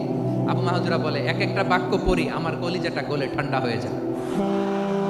এতদিন মোহাম্মদকে গালি দিতাম, এখন মোহাম্মদ আমার মাথায় যখন হাত রাখছে আমার সারা শরীর ঠান্ডা হয়ে গেছে। বিশ্বনবী আযান শেখাচ্ছেন, একটা একটা বাক্য পড়ে আবু মাহজুরাও পড়ে, বিশ্বনবী পড়ে, আবু মাহজুরাও পড়ে। পুরো বাক্যগুলো যখন শেষ, আযান শেষ, আবু মাহজুরাও যখন পুরো আযান বললেন, আবু মাহজুরা বললেন, এতদিন মোহাম্মদের চেহারা দেখলে আমার ঘৃণা লাগতো, আজ থেকে মোহাম্মদের চেহারার চেয়ে প্রিয় চেহারা আমার কাছে নাই। আবু মাহজুরা বললেন, ও মুহাম্মদ, আযানের বাক্য তো আপনি আমারে শেখালেন, এখানেই শেষ করবেন না, আপনি আমারে পড়ায় দেন, লা ইলাহা ইল্লাল্লাহ মুহাম্মাদুর রাসূলুল্লাহ সাল্লাল্লাহু আলাইহি ওয়াসাল্লাম। বিশ্বনবীর সাথে দাঁড়িয়ে উনি শাহাদা পড়ে মুসলমান হয়ে গেলেন। এবার আবু মাহজুরা বলে, ইয়া রাসূলুল্লাহ, ইয়া হাবিবাল্লাহ, আমি মুমিন হয়েছি, মুসলমান হয়েছি, আপনার কাছ থেকে আযান শিখার সৌভাগ্য আমি লাভ করেছি। নবী আমার কণ্ঠের বড় তারিফ করেছেন, আপনি আমার আযানকে আপনি পছন্দ করেছেন। একটা জিনিস আপনার কাছে চাই, আপনি আমাকে মক্কার মসজিদুল হারামের মুয়াজ্জিন হিসেবে অ্যাপয়েন্ট করে দেন। বিষ্ণু ইসা ইসলাম বললেন, যাও আবু মাহজুরা, আমি তোমাকে পৃথিবীর শ্রেষ্ঠতম মসজিদ মক্কার মসজিদুল হারামের মুয়াজ্জিন হিসেবে অ্যাপয়েন্ট করে দেব। দেখছেন কিভাবে ট্যালেন্ট হান্টিং করতে হয়, কিভাবে হিউম্যান রিসোর্স মানব সম্পদকে ব্যবহার করতে হয়। আসছিল আজানকে ভেঙাইতে, আসছিল কেন? আজানকে ব্যঙ্গ করার জন্য, বিকৃত করার জন্য। আজানকে বিকৃত করতে যে ইসলামের সবচেয়ে শ্রেষ্ঠ মসজিদের মুয়াজ্জিন হয়ে গেল। পড়েন সুবহানাল্লাহ। হযরত আবু মাহজুরা রাদিয়াল্লাহু তাআলা আনহু ওনার এই সুললিত কণ্ঠ ব্যবহার করে মসজিদুল হারামে এত সুন্দর করে আল্লাহু আকবার বলে আজান দিতেন, মানুষগুলোর, মুসল্লিগুলোর, মক্কাবাসীর হৃদয়কে তিনি বিগলিত করে দিতেন। মানুষের হৃদয়কে ঠান্ডা হয়ে যেত। শুধু এখানেই শেষ না আমার যশোরের ভাইয়েরা। বিশ্বনবী যখন সাইয়েদনা আবু মাহজুরা রাদিয়াল্লাহু তাআলা আনহুকে আজান শেখাচ্ছিলেন, বলেন তো বিশ্বনবীর হাতটা কোথায় ছিল? আবু মাহজুরার মাথার সামনে, এই চুলের উপরে ছিল। আবু মাহজুরা ওই স্মৃতিটাকে ধারণ করবার জন্য, ওই স্মৃতিকে বহন করার জন্য বিশ্বনবীর মুবারক হাত আবু মাহজুরার কপালের চুলের যেই জায়গায় লেগেছে, মৃত্যুর আগের দিন পর্যন্ত আবু মাহজুরা মাথার ওই চুলে কোনোদিন ছুরি আর কামার লাগায় নাই, সেখানে কেচি লাগায় নাই, চুলের মধ্যে খুর লাগায় নাই। আবু মাহজুরা ডান দিকের চুল কাটতো, বাম দিকের চুল কাটতো, পেছনের চুল কাটতো, সামনের চুল কাটতো না। আবু মাহজুরা রাদিয়াল্লাহু তাআলা আনহুর সামনের চুলগুলো বড় হতে হতে যখন এত বড় হয়ে যায়, তিনি চুলগুলো পেঁচিয়ে মাথার মধ্যে রাখতেন। তারপরে তিনি পাগড়ি পরতেন। সবাই জিজ্ঞেস করতো, আবু মাহজুরা এটা আবার কেমন স্টাইল? দেখতে তোমার কি বিদঘুটে লাগে? কেমন অড লাগে? কেমন খারাপ দেখা যায়? মক্কায় এমন কোনো মানুষ তো দেখি নাই, ডানে চুল কাটে, বায়ে চুল কাটে, পেছনে চুল কাটে, সামনে কাটে না। ওরে আবু মাহজুরা, কেমন দেখা যায় তোমারে? তুমি সামনের চুল কাটো না কেন? আবু মাহজুরা বলে, আমি হাঁটু গেড়ে পেয়ারা নবীর সামনে বসেছিলাম, আমার এই মাথার চুলের মধ্যে মুবারক হাত লাগিয়ে বিশ্বনবী নিজে আমাকে আজানের প্রতিটা বাক্য শিক্ষা দিয়েছেন। বিশ্বনবীর মুবারক হাত, পবিত্র হাত আমার মাথার চুলের যেই জায়গায় লেগেছে, আমি চাই ওই চুলগুলা নিয়ে আমি আমার কবরের ভিতরে যাব। সাইয়েদনা আবু মাহজুরা রাদিয়াল্লাহু তাআলা আনহু ইন্তেকালের আগের পর্যন্ত মাথার সামনের চুলগুলা কাটে নাই। মাথার সামনের চুল তিনি কাটেন নাই। সুবহানাল্লাহি বিহামদি। কেমন ভালোবাসতেন বিশ্বনবী সাহাবীদেরকে, সাহাবারা কেমন ভালোবাসতেন বিশ্বনবীকে। সামনের চুলগুলো বড় হতে হতে এত বড় ছিল, পেঁচিয়ে রেখে পাগড়ি করতেন, কাটতেন না। নবীর হাত লেগেছিল। সুবহানাল্লাহ পড়েন। তাহলে what is the lesson? Moral of the story কি? মোরাল অফ দ্য স্টোরি হচ্ছে, আসছিল আজানকে ব্যঙ্গ করার জন্য, বিকৃত করার জন্য, হয়ে গেল মসজিদুল হারামের মুয়াজ্জিন। দেখেন বিশ্বনবী একটা খারাপ সিচুয়েশনের মধ্যে থেকে কি ভালো জিনিস বের করে আনলেন। আমি যে শুরুতে বলেছি কিভাবে তিনি হিউম্যান রিসোর্সকে ডেভেলপ করেছেন, ম্যানেজ করেছেন। তিনি যে চৌকস ট্যালেন্ট হান্টার ছিল, দেখেন সবার মধ্যে থেকে এর বাছাই করে মুয়াজ্জিন বানাই দিয়েছেন। সুবহানাল্লাহ পড়েন। তার মানে এই না সবাইরে ধরে ধরে উনি মুয়াজ্জিন বানাইছেন। যার যেই ট্যালেন্ট আছে তাকে ওই কাজে অ্যাসাইন করেছেন। যার যেই প্রতিভা আছে তার প্রতিভাকে ইসলামের কাজে লাগিয়েছেন। সুবহানাল্লাহ পড়েন। যায়েদ বিন সাবিত রাদিয়াল্লাহু তাআলা নাম শুনেছেন? যশোর কথা বের হয় না। যদি জায়গায় সালমান খানের নাম শুনছেন, সবাই হাত তুলবে, জি হুজুর শুনছি, মানে সব দেখা শেষ।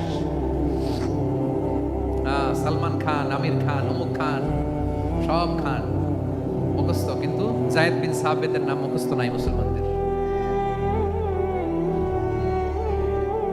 যে সাহাবী মাথার সামনের চুল কাটে নাই, মসজিদুল হারামের মুয়াজ্জিন বানাইছেন বিশ্বনবী, সাহাবীর নাম কি? খায়া ফেলাইছে, স্লোগানের সাথে খায়া ফেলাইছে। আবু মাহজুরা। কি নাম? আবু মাহজুরা আল জুমাহি রাদিয়াল্লাহু তাআলা। এই নামটা আজকে নিয়ে যাইতে হবে যশোর। আবু মাহজুরা রাদিয়াল্লাহু তাআলা। দুই নম্বরে বলছিলাম যায়েদ বিন সাবিত রাদিয়াল্লাহু তাআলা।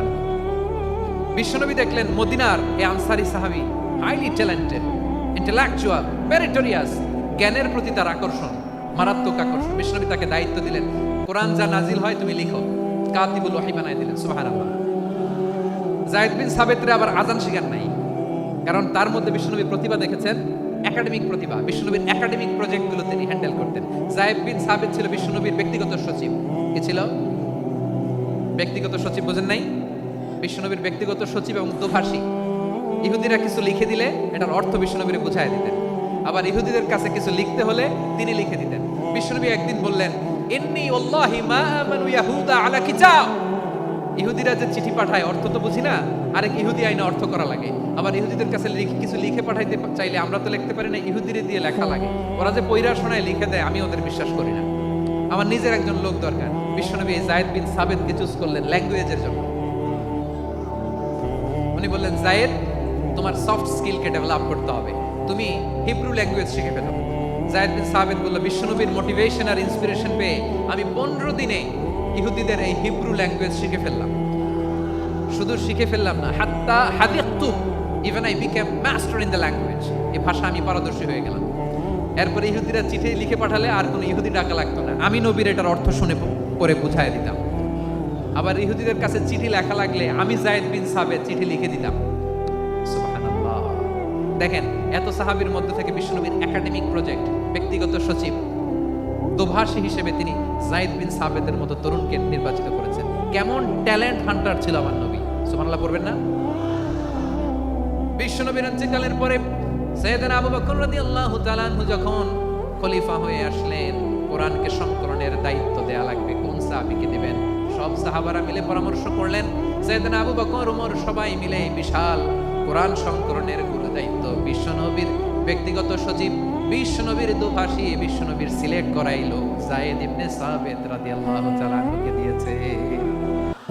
কোরআনের কবি তো আজকে এখানে রাখে নাই। এই যে আজকের যে কোরআন পড়েন, এটা আগে এরকম ছিল না। কোরআন নাজিল হলে সাহাবারা ওটের চামড়ায় লিখে ফেলতো, ওটের চ্যাপ্টা হাড্ডির মধ্যে লিখে ফেলতো, গাছের গুড়ির মধ্যে লিখে ফেলতো, বিভিন্ন জনের কাছে ছড়ানো ছিটানো ছিল। আবু বকর রাদিয়াল্লাহু তাআলা আনহু একসাথে করলেন, পরবর্তীতে উসমান রাদিয়াল্লাহু তাআলা আনহু একসাথে করলেন। 114 সূরার এখন এই মুসহাফ, এই কম্পাইলেশন, এই কপি আমরা পেয়েছি, যার হিউজ কন্ট্রিবিউশন ছিল। এই পুরো কোরআন কম্পাইলেশনের প্রজেক্ট ম্যানেজার ছিল যায়েদ বিন সাবিত রাদিয়াল্লাহু তাআলা। কোরআন কম্পাইলেশনের প্রজেক্ট ম্যানেজার, দেখেন উনারে মাথায় হাত দিয়ে আজান শেখায় নাই, সুবহানাল্লাহ কইবেন না? তাহলে প্রথম সাহাবী আবু মাহজুরাকে মুয়াজ্জিন বানাইলেন, যায়েদ বিন সাবিতকে ব্যক্তিগত সচিব আর দোভাষী বানালেন, মুসআব ইবনে উমাইর রাদিয়াল্লাহু তাআলা আনহুকে ইসলামের প্রথম অ্যাম্বাসেডর বানালেন। তাহলে তৃতীয় নম্বর একজন সাহাবীর নাম বলছি, মুসআব ইবনে উমাইর। মুসআব কি নাম? নামটা কেমন লাগে? এই কয়েকজনের ভাল লাগে, বাকিদের ভাল লাগে না? ভাল লাগে? এই এই আর কয়েকটা মিনিট দেওয়া যাবে না আমাকে আল্লাহর রাস্তে? হ্যাঁ ঠিক আছে, আমি তোমাদেরকে ভালোবাসা দেখাবো, দোয়া করবো, যদি চুপ থাকো, একেবারে চুপ, কষ্ট সহ্য করো, বাকিরা যা সওয়াব পাবে তোমরা ডবল পাবা, যেহেতু কষ্ট বেশি, কিন্তু চুপ। 3 নম্বর সাহাবীর নাম মুসআব। এই ধাক্কাধাক্কি কেন? ধাক্কাধাক্কি কেন রে ভাই? না না না, এরকম হইলে আসবো না যশোর, আমি আর আসবো না। হয় পিছনে চলে যাও, নাহলে চুপ, ধাক্কাধাক্কি নেই। 3 নম্বর সাহাবীর নাম মুসআব। কি নাম? He was the first ambassador in Islam. ইসলামের প্রথম ডিপ্লোম্যাট, প্রথম কূটনৈতিক, ইসলামের প্রথম কূটনৈতিক, ইসলামের প্রথম ডিপ্লোম্যাট, প্রথম অ্যাম্বাসেডর মুসআব ইবনে উমাইর। মক্কার তরুণ যুবক, উনি পারফিউম লাগাইলে মানুষ দেখলেই বুঝতো এটা মুসআব লাগাইছে। এমন ড্যাশিং ফেসের ছিল, এমন স্মার্ট ড্যাশিং ফেস, এমন পার্সোনালিটির মানুষ ছিল মুসআব রাদিয়াল্লাহু তাআলা। কারণ যিনি ইসলামের স্পোকম্যান হবেন, মুখপাত্র হবেন, তার স্মার্ট হওয়ার দরকার আছে না নাই? আকাবার প্রথম শপথ যখন হলো, তাদের সাথে বিষ্ণু ঈসা ইসলাম মদিনাতে একজন মুখপাত্র পাঠালেন, ডিপ্লোম্যাটকে পাঠালেন, অ্যাম্বাসেডর অফ ইসলাম, তিনি হচ্ছেন মুসআব ইবনে উমাইর। পড়েন সুবহানাল্লাহ। বিশ্বনবী দেখলেন সে অনেক স্মার্ট, তার ডেডিকেশন আছে, সিনসিয়ারিটি আছে, এবং মদিনায় যে আউস খাজরাজ গোত্রের নেতাদের সাথে ডিল করতে হবে, ইহুদিদের সাথে ডিল করতে হবে, ওখানে একজন পাক্কা জানু খেলোয়াড়ের দরকার আছে না নাই? মুসআব ইবনে উমাইর রাদিয়াল্লাহু তাআলা আনহু, ওনাকে বিষ্ণু ঈসা ইসলাম চুজ করলেন। এবং বিষ্ণু ঈসা ইসলামের এই চুজিংটা, এই সিলেকশনটা এত সুন্দর ছিল, তিনি মদিনাতে যে বিশ্বনবী আসার আগেই মদিনার জমিনকে তিনি উর্বর করে ফেলছেন। প্রতিটা ঘরে ঘরে কালিমার দাওয়াত তিনি পৌঁছায় দিয়েছেন। জুমার বিধান নাজিল হয়েছে, কিন্তু মক্কায় পরিবেশ নাই জুমা পালনের। বিষ্ণু ঈসা ইসলাম একজনকে দিয়ে খবর পাঠালেন, যাও মদিনায় মুসাবকে যেয়ে বলো, মুসাব তো আমার শিক্ষক, আমার স্পোকম্যান, মদিনাতে যেন তারা জুমা কায়েম করে। বিশ্বনবীর আগেই মুসাব মদিনার মুসলিমদেরকে নিয়ে মদিনায় প্রথম জুমা কায়েম করে ফেলছে। সুবহানাল্লাহ। ডিপ্লোম্যাটদের কেমন হইতে হয়, অ্যাম্বাসেডারের কেমন হইতে হয়, মুসাব রাদিয়াল্লাহু তাআলা আনহুর কাছ থেকে শিখে নাও। মুসাব নামটা কেমন লাগে? যশোর যাদের সন্তান হবে, ছেলে সন্তান, আমার রাস্তায় পাইলে সবাই জিজ্ঞেস করে, হুজুর একটা নাম দেন, আমার ছেলে হবে। যশোরবাসীর জন্য আমি একটা নাম দিয়ে দিলাম, নাম রাখতে হবে মুসাব। কি নাম? নামটা যাদের ভাল লাগে, ছেলে সন্তান অনাগত আসবে, মনে চাইলে নাম রেখে দিবেন মুসাব রাদিয়াল্লাহু তাআলা আনহুর নামে মুসাব। তাহলে মুসাব রাদিয়াল্লাহু তাআলা আনহুকে বিশ্বনবী ল্যাঙ্গুয়েজ শিখান নাই, সফট স্কিল শিখান নাই। যায়েদ রাদিয়াল্লাহু তিনি হিব্রু ল্যাঙ্গুয়েজ শিখেছেন, সুরিয়ানি শিখেছেন, কিন্তু মুসাবকে তিনি বানিয়েছেন the spokesman of Islam, the first diplomat, the ambassador of Islam. সুবহানাল্লাহ পড়বেন না? আব্দুল্লাহ ইবনে আব্বাস রাদিয়াল্লাহু তাআলা আনহু বিশ্বনবীর কাজিন, চাচাতো ভাই। আবার মাইমুনা রাদিয়াল্লাহু তাআলা আনহু, মাইমুনা নবীর স্ত্রী, তিনি ছিলেন আব্দুল্লাহর আপন খালা। তো নবীর বউ যদি ওনার খালা হয়, নবী তার কি? বুঝে নাই, নবী তার কি? খালু। তাহলে সম্পর্ক অনেক গভীর, কাজিন আবার খালু। ছোট্ট মানুষ, তাই রাতে মাঝে মাঝে ঘরে থাকতো। বিশ্বনবী দেখলেন আব্দুল্লাহ যেহেতু আমার ঘরে ঢুকতে পারে, আব্দুল্লাহরে এই উম্মতের বড় শিক্ষাবিদ বানাইতে হবে। কথা বোঝে নাই? আব্দুল্লাহকে কি বানাইতে হবে? শিক্ষাবিদ, এডুকেটর অফ দিস উম্মাহ, এই উম্মার শিক্ষাবিদ বানাইতে হবে। তাই আব্দুল্লাহ ইবনে আব্বাসকে বিশ্বনবী হাতে কলমে শিক্ষা দিয়েছেন। আহারে, আর এরপরে যে কি ভাষা আসবে তোমাদের জন্য আমার মুখ থেকে আমি নিজেও জানি না, আমি নিজেও জানি না। 1 ঘন্টা যাবো ধাক্কা ধাক্কি মারামারি। তো আসতে বলছে কি তোমাকে? পেছনে চলে যাও, জায়গা না পেলে। পুরো প্রোগ্রামটাই নষ্ট করে দিল। জি, আমার দিকে তাকান, আমি শেষ করে দিচ্ছি। হবে না, ইন্টেলেকচুয়াল আলোচনা এখানে হবে না, আমি বুঝতে পারছি, আমি শেষ করে দিচ্ছি। আব্দুল্লাহ ইবনে আব্বাস রাদিয়াল্লাহু তাআলা মনোযোগ দিয়ে কয়েকটা মিনিট শুনুন, আমি এখনই শেষ করে দিচ্ছি। এরপর আওয়াজ করবে, এই যে এগুলো কি আমি বুঝলাম না। আমি বললাম না সব করা যাবে, বসে যাও, শুয়ে যাও, চলে যাও, আওয়াজ করা যাবে না।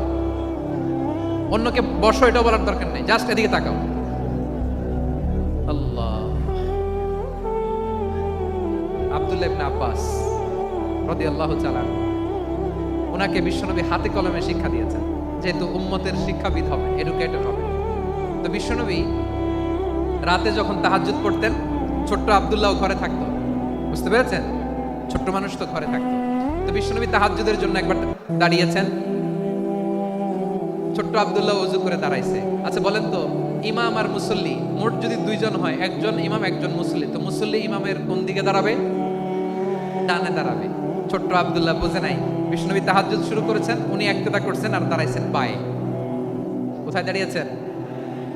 আব্দুল্লাহ বলেন, যখন আমি বায়ে দাঁড়ালাম, আখাযা রাসূলুল্লাহ সাল্লাল্লাহু আলাইহি ওয়াসাল্লাম উযুনি আল ইউমনা ইয়াফতিলুহা, বিশ্বনবী নামাজরত অবস্থায় আমার কান ধরে টেনে আমার ডান দিকে এনে দাঁড় করায় দিলেন। পড়েন সুবহানাল্লাহ। দেখেন, হাতে কলমে শিক্ষা। আর জীবনে ভুলাবে? কথা কয় না, আর ভুলাবে? আর ভুল হবে না। এভাবে বিশ্বনবীর অনেক সঙ্গ পেয়েছেন, সফর করেছেন, একই বাহনে বসেছেন, এক বাহনে বসে লম্বা নসিহত করেছেন, বলেছেন, ইয়া গোলাম ইহফাজিল্লাহ ইয়াহফাজকা, ইহফাজিল্লাহ তাজিদহু তুজাহাক, ইদা সাআলতা ফাসআলিল্লাহ ওয়া ইদা ইসতাআনতা ফাসতাঈন বিল্লাহ। আল্লাহর বিধান মানো, আল্লাহর বিধান রক্ষা করো, আল্লাহ তোমায় রক্ষা করবে। আব্দুল্লাহ, চাইতে হলে আল্লাহর কাছে চাও, সাহায্য চাইতে হলে আল্লাহর কাছে সাহায্য চাও। মনে রাখো, গোটা বিশ্বের সবাই যদি তোমার সাহায্য করতে চায়, ততটুকুই করতে পারবে যতটুকু আল্লাহ তোমার নসিবে রেখেছে। গোটা বিশ্ব যদি তোমার বিরুদ্ধে ষড়যন্ত্রে দাঁড়িয়ে যায়, ক্ষতি ততটুকু করতে পারবে যতটুকু তোমার জন্য বরাদ্দ আছে, এর বাইরে কিছু করতে পারবে না। আওয়াজ করে বলেন ঠিক কিনা? এভাবে হাতে কলমে শিখিয়েছেন, বিশ্বনবীর সঙ্গ পেয়েছেন। উনাকে বিষ্ণু ইসলাম শিক্ষাবিদ, এডুকেটর অফ দিস উম্মাহ হিসেবে সিলেক্ট করেছেন, হাতে কলমে শিখিয়েছেন। বিশ্বনবী একবার প্রকৃতির ডাকে সাড়া দিয়ে এসেছেন। এখন কি করতে হবে? নামাজের জন্য ওযু করতে হবে। বিশ্বনবী এসেই দেখেন ওযুর বদনায় পানি ভরা, খুশি হয়ে গেলেন, বললেন, কে রেখেছে পানি? একজন বলল, আব্দুল্লাহ রেখেছে। বিশ্বনবী অত্যন্ত খুশি হলেন, খুশি হয়ে একটা দোয়া করলেন, বললেন, আল্লাহুম্মা ফাক্কিহু ফিদ্দীন ওয়া আল্লিমহু তা'ওয়িল। আল্লাহ, তুমি আব্দুল্লাহকে দ্বীনের বুঝ দিও আর কোরআনের তাফসীর শিক্ষা দিও। বিশ্বনবীর এই দোয়া এমন লাগছে উনি রাইসুল মুফাসসিরিন, এই পৃথিবীতে যত মুফাসসির ছিল, যত মুফাসসির আসবে, সকল মুফাসসিরের সম্রাট হিসেবে স্বীকৃত হয়েছেন আব্দুল্লাহ ইবনে আব্বাস। বিশ্বনবী ওনারে আজান শিখান নাই, বিশ্বনবী ওনারে ল্যাঙ্গুয়েজ শিখান নাই, বিশ্বনবী ওনারে অ্যাম্বাসেডর বানান নাই, হাতে কলমে শিক্ষা দিয়েছেন। ছোট্ট মানুষ, বিশ্বনবী ইন্তেকাল করলেন, আবু বকরের সময় গেল, ওমরে ফারুকের খেলাফত, তখনও তিনি তরুণ। ওমরে ফারুক রাদিয়াল্লাহু তাআলা আনহু ওনার ক্যাবিনেট মিনিস্ট্রির বৈঠকে এই আব্দুল্লাহ ইবনে আব্বাসকে পাশ দিয়ে বসায় রাখতেন। বয়স্ক সাহাবারা এটা পছন্দ করতো না, তারা বলতো ঘটনা কি, আব্দুল্লাহর মতো ছেলে নাতি আমাদের আছে, এরা কেন রাখে ওমরে ফারুক? ওমরে ফারুক এটা টের পেলেন, তিনি বুঝতে পারলেন যে ক্যাবিনেট মেম্বাররা এটা পছন্দ করে না, ছোট্ট আব্দুল্লাহরা কেন রাখি, কেন যে রাখি এটা একদিন বুঝাবো। একদিন মিটিং এ তিনি সবাইকে বললেন, ইদা জাআ নাসরুল্লাহি ওয়াল ফাতহ। এই আয়াত দ্বারা উদ্দেশ্য কি বলেন তো মুরব্বী সাহাবীরা? এক সাহাবী বলেন, এই সূরা দ্বারা উদ্দেশ্য, আল্লাহ বলেছেন আমাদেরকে বিভিন্ন ল্যান্ড, বিভিন্ন এলাকা বিজয় করতে হবে। ওমরে ফারুক বললেন না, হয়নি। আরেকজন বললেন, বিজয় হওয়ার পর আমাদের বেশি বেশি আল্লাহর বরত্বের ঘোষণা দিতে হবে, এটা উদ্দেশ্য। ওমরে ফারুক বললেন না, হয় নাই। যারা জিজ্ঞেস করেন কেউ পারে না। সব শেষে বিশ্বনবী ছোট্ট আব্দুল্লাহরে বলেন, আব্দুল্লাহ ইদা জাআ নাসরুল্লাহি ওয়াল ফাতহ, এর দ্বারা উদ্দেশ্য কি বলো তো? ছোট্ট আব্দুল্লাহ বলেন, হুয়া আজালু রাসূলিল্লাহ। এই আয়াত দ্বারা বিশ্বনবীর বিদায়কে উদ্দেশ্য নেওয়া হয়েছে। ওমরে ফারুক বলেন, হাযা হুয়া, এটাই তো সঠিক উত্তর, এটাই সঠিক তাফসীর এই আয়াতের। কারণ ইদা জাআ নাসরুল্লাহি ওয়াল ফাতহ, যখন আল্লাহর সাহায্য আর বিজয় আসবে, ওয়া রাআইতান নাসা ইয়াদখুলুনা ফি দীনিল্লাহি আফওয়াজা, আপনি দেখবেন দলে দলে ঢলে ঢলে বানের পানির মতো মানুষ ইসলামের দিকে ঢুকতেছে, ইসলামের বিজয় হয়েছে। তো ইসলামের বিজয়ের মিশন নিয়ে নবী আসছে, বিজয়ী যখন হয়ে গেছে, এখন তো নবীর বিদায় হবে। জোরে বলেন ঠিক কিনা? কোন সাহাবী এই সূক্ষ্ম কথাটা ধরতে পারে নাই, ওই আব্দুল্লাহ ছাড়া। আব্দুল্লাহ যখন উত্তর দিছে, সব সাহাবীদের টনক নড়েছে। এরপর থেকে কোনো ক্যাবিনেট মিটিং এ আর কোনো সাহাবারা কোনো প্রশ্ন করে নাই, আওয়াজ করে পড়েন সুবহানাল্লাহ। বিশ্বনবী আব্দুল্লাহ ইবনে আব্বাসকে দ্য এডুকেটর অফ দ্য উম্মাহ, উম্মার শিক্ষাবিদ হিসেবে গ্রহণ করেছেন। আওয়াজ করে পড়তে হবে আল্লাহু আকবার। সাহাবীদের নামগুলো মনে থাকবে? এক নম্বরে আবু মাহজুরা, মুয়াজ্জিন বানাইছেন। যায়েদ ইবনে সাবিত, দোভাষী, ট্রান্সলেটর অফ প্রফেট, এবং তিনি ছিলেন বিশ্বনবীর ব্যক্তিগত সচিব। মুসআব ইবনে উমাইর, the first ambassador and diplomat of Islam. আব্দুল্লাহ ইবনে আব্বাস, এই উম্মার সবচেয়ে বড় এডুকেটর, শিক্ষাবিদ। আরেকজন ছিল আব্দুল্লাহ ইবনে মাসউদ রাদিয়াল্লাহু তাআলা। দুই আব্দুল্লাহ, আব্বাস গেল, আরেকজন হচ্ছে মাসউদ। মক্কার তরুণ, ছাগল পালতো মুশরিকের। বিশ্বনবী আর আবু বকর রাদিয়াল্লাহু তাআলা আনহু একবার গেলেন, যে দেখে এই তরুণ দাঁড়ায় আছে। বিশ্বনবী বলেন, আমি খুব ক্ষুধার্ত, তোমার কাছে কি দুধ আছে ছাগলের? আব্দুল্লাহ আছে, ওয়ালাকিন আনা মুতামান, যে দুধ আছে এটা আমানতের, আমি দিতে পারবো না। বিশ্বনবী এইটা শুনেই তারা টার্গেট করে ফেলছে। আনা মুতামান, দুধ আছে কিন্তু এটা আমার মালিকের, আমি তো দরদ দেখায় আমার মালিকের দুধ, আপনি পথিক, আপনারা দিতে পারি না। বিশ্বনবী টার্গেট করে ফেলছেন, এর আমার কাজে লাগাইতে হবে। বিশ্বনবী বললেন, আচ্ছা ঠিক আছে, দুধ দিও না, কিন্তু এমন ছাগি আছে কিনা যেই ছাগির সাথে কোনো ছাগলের মিলন হয় নাই, তার ওলানে দুধও আসে নাই, বাচ্চাও নাই, এরকম ছাগির থেকে যদি আমি দুধ খাই তাহলে তো সমস্যা নাই। বলতেছে, এরকম ছাগির থেকে দুধ খেলে সমস্যা নাই, কারণ এরকম ছাগির ওলান থেকে দুধ আসবেও না। বলতেছে, ঠিক আছে, এরকম একটা ছাগি নিয়ে আসো। নিয়ে আসা হলো। বিশ্বনবী বিসমিল্লাহ বলে ওই ছাগির ওলানে হাত দিলেন। হাত দিতে দেরি, পুরো ওলানটা দুধে ভরে যেতে দেরি হয় না। বিশ্বনবী আর আবু বকর রাদিয়াল্লাহু তাআলা আনহু দহন করে পেট ভরে খেলেন। এই দৃশ্য আব্দুল্লাহ ইবনে মাসউদের হৃদয়ে দাগ কাটলো। এই মুজিজা দেখে তিনি বললেন, আশহাদু আল্লা ইলাহা ইল্লাল্লাহ ওয়া আশহাদু আন্না মুহাম্মাদুর রাসূলুল্লাহ। তিনি ষষ্ঠ মুসলিম ছিলেন, 6 নম্বর মুসলমান। ওনাকে টার্গেট করে বিশ্বনবী দেখলেন, এমন ইন্টেলেকচুয়াল ব্রেন, উনি সূক্ষ্ম সূক্ষ্ম জিনিস বুঝে বেশি, ফিকহি জ্ঞান ওনার মধ্যে বেশি। বিশ্বনবী ওনাকে কোরআনের জ্ঞান শিক্ষা দিতে লাগলেন। উনি বিশ্বনবী সবার কাছে কোরআন শোনায়, কিন্তু বিশ্বনবী নিজে আব্দুল্লাহ ইবনে মাসউদের কাছ থেকে কোরআন শুনতো। বিশ্বনবী একবার বললেন, ইকরা আলাইয়া ইয়া মাসউদ। ইবনে মাসউদ, একবার শোনাও তো কোরআন দেখি। আব্দুল্লাহ ইবনে মাসউদ বলে, আকরাউ আলাইকা ওয়া আলাইকা উনজিল। নবী, আপনার উপর কোরআন নাজিল হয় আর আমি আপনার সামনে কোরআন পড়ব। বিশ্বনবী বললেন, ইন্নী উহিব্বু আন আসমাআহু মিন গায়রি। আমি নিজে পড়তে যেমনি ভালোবাসি, অন্যে পড়ুক আমি শুনবো, এটাও আমি ভালোবাসি। সূরা নিসা তিনি তেলাওয়াত করে শুনিয়েছেন। এমন সূক্ষ্ম বিষয় বিশ্বনবী ওনাকে ধরিয়ে দিয়েছেন। উনি হয়ে গিয়েছেন আব্দুল্লাহ ইবনে আব্বাস, হয়েছেন রাইসুল মুফাসসিরিন, উনি হয়ে গিয়েছেন ফাকিহুল উম্মাহ। ওনার চাইতে বড় ফকি এই পৃথিবী আর দেখবে না। চিল্লায় বলেন সুবহানাল্লাহ। উনি বলতেন, ওয়াল্লাহি ওয়াল্লাহি ইল্লাযী লা ইলাহা গায়রু মা উনজিলাত সূরাতুন ইল্লা ওয়া আনা আ'লামু আইনা উনজিলাত ওয়া ফীমা উনজিলাত। বিশ্বনবী এমন ভাবে কোরআনের দার্স আমাকে দিয়েছেন, কোরআনে যত সূরা নাজিল হয়েছে যেখানে নাজিল হোক না কেন আমি জানি এটা কোথায় নাজিল হয়েছে এবং কোন প্রেক্ষাপটে নাজিল হয়েছে। এমন একটা সূরা নাই যে সূরার কোথায় নাজিল হয়েছে আমি মাসুদের জানা নাই, কোন প্রেক্ষাপটে নাজিল হয়েছে আমার জানা নাই। এরকম ঘটবে না, চিল্লায় বলেন আল্লাহু আকবার। এই আব্দুল্লাহ ইবনে মাসউদ রাদিয়াল্লাহু তাআলা ওমর ফারুকের সময় কুফার চিফ জাস্টিস ছিলেন। কুফা নগরের চিফ জাস্টিস, চিফ জাস্টিস বুঝেন নাই? বিচারপতি। কি ছিলেন? সবাই বলে নাই কি ছিলেন? বিচারপতি ছিলেন। এবং ওনার যে ফিকহি জ্ঞানের ধারা, এটাই আলকামা, ইব্রাহিম আন-নাখাই, হাম্মাদ ইবনে সুলাইমান হয়ে ইমাম আবু হানিফা পর্যন্ত পৌঁছেছে। এবং ওনার ফিকহি জ্ঞানের ধারাই হানাফি মাযহাবে অ্যাকসেপ্ট হয়েছে। আজও এগুলো হানাফি মাযহাবে চর্চিত হয়। হানাফি মাযহাবের সব ফিক আব্দুল্লাহ ইবনে মাসউদের ফিকহি জ্ঞানের ধারা থেকে নেওয়া হয়েছে। চিল্লায় পড়েন সুবহানাল্লাহ। তাহলে উনাকে বিশ্বনবী বানিয়েছেন জুরিস্ট, আইনবিদ, ফকিহ। উনারে আজান শিখান নাই। হিউম্যান রিসোর্স ডেভেলপমেন্ট কিভাবে করবেন, মানব সম্পদের উন্নয়ন কিভাবে করতে হয়, কিভাবে যার যেখানে প্রতিভা কাজে লাগাতে হয় উনি দেখিয়েছেন। সুবহানাল্লাহ পড়বেন না? খালিদ বিন ওয়ালিদ নাম শুনছেন? কে কে শোনেন নাই হাত তোলেন। কি ছিলেন? বীর যোদ্ধা ছিলেন খালিদ বিন ওয়ালিদ। কিন্তু তিনি ইসলাম ধর্ম গ্রহণ করেছেন অনেক দেরিতে, 8ম হিজরিতে। তার মানে 8ম হিজরির আগে উনি মুশরিকদের পক্ষে লড়াই করেছেন। ওনার হাতে কত মুসলিম সাহাবী যে নিহত হয়েছে হিসাব নাই। বিশ্বনবী টার্গেট করে রাখছে, তুমি আমাদের মুসলিমদের এত ক্ষতি করলা, তুমি যখন মুসলমান হবা তোমারে দিয়ে আমি এমন কাম করামু যে এটা আর কেউ করতে পারবে না। সুবহানাল্লাহ নাই? যশোর ক্লান্ত হয়ে গেছে।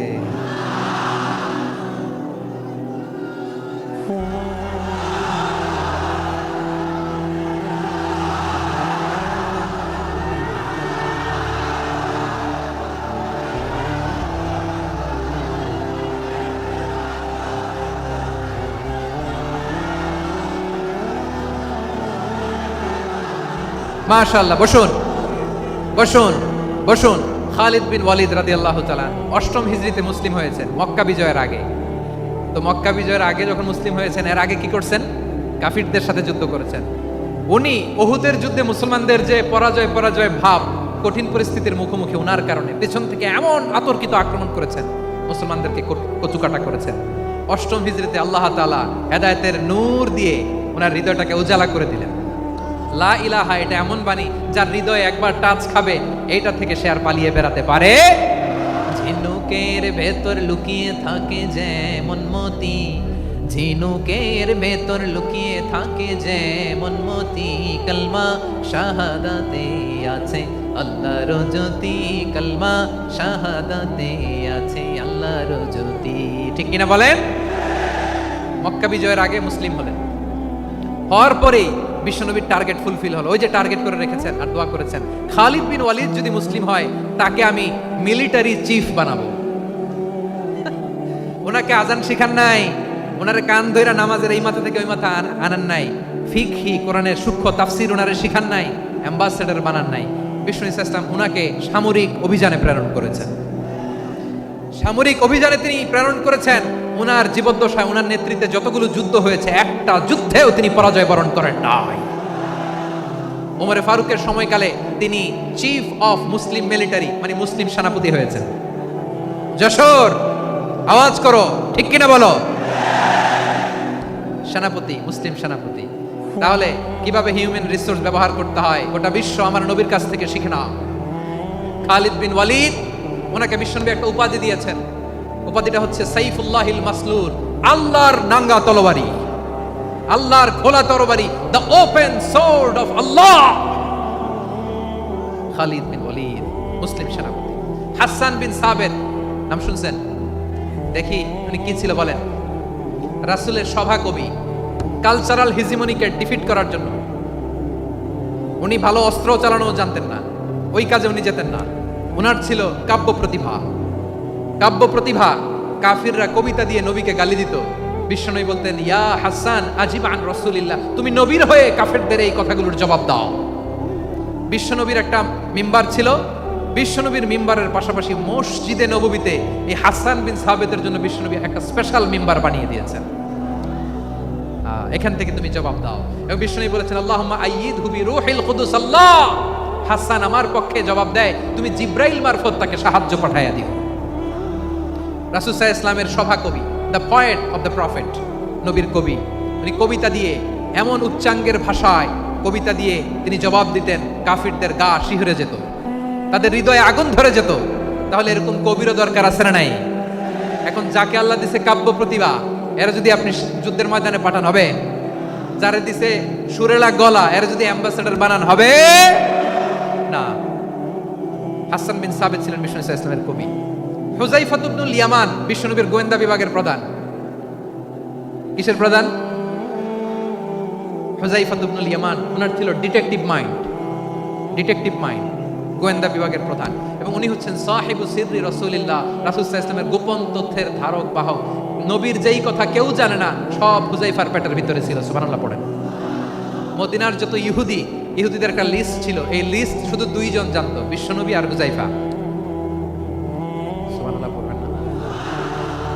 তাহলে ওনাকে কোন দায়িত্ব দিছে? কোন বিভাগ?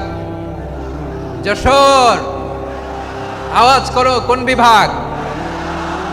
গোয়েন্দা বিভাগের হেড ছিল।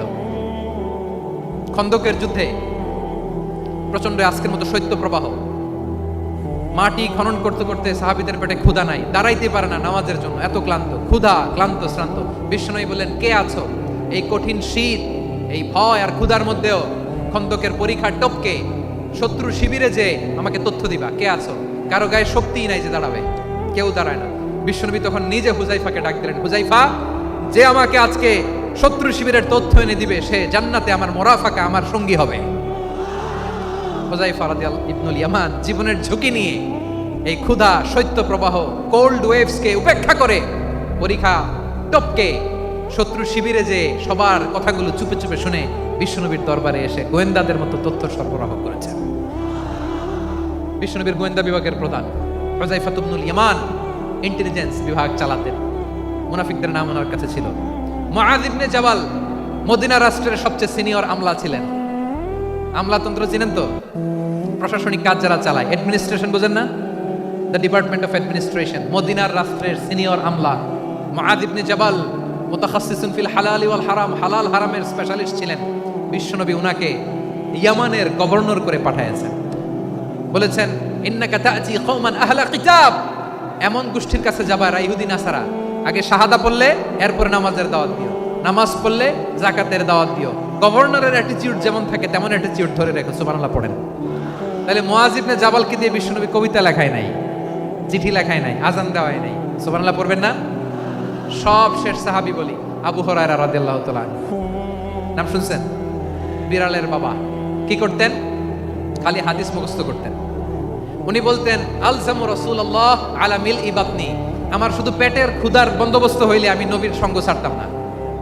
আমার আনসার সাহাবারা ক্ষেত খামারের কাজ করতো, আমার মুহাজির সাহাবারা ব্যবসা করতো, আর আমি নবীর সাথে সাথে থাকতাম।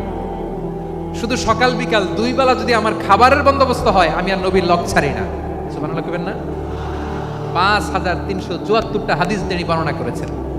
সবচেয়ে বেশি হাদিস বর্ণনাকারী সাহাবী। হাদিস প্রিজার্ভেশনের কাজে বিশ্বনবী ওনাকে কাজে লাগিয়েছেন।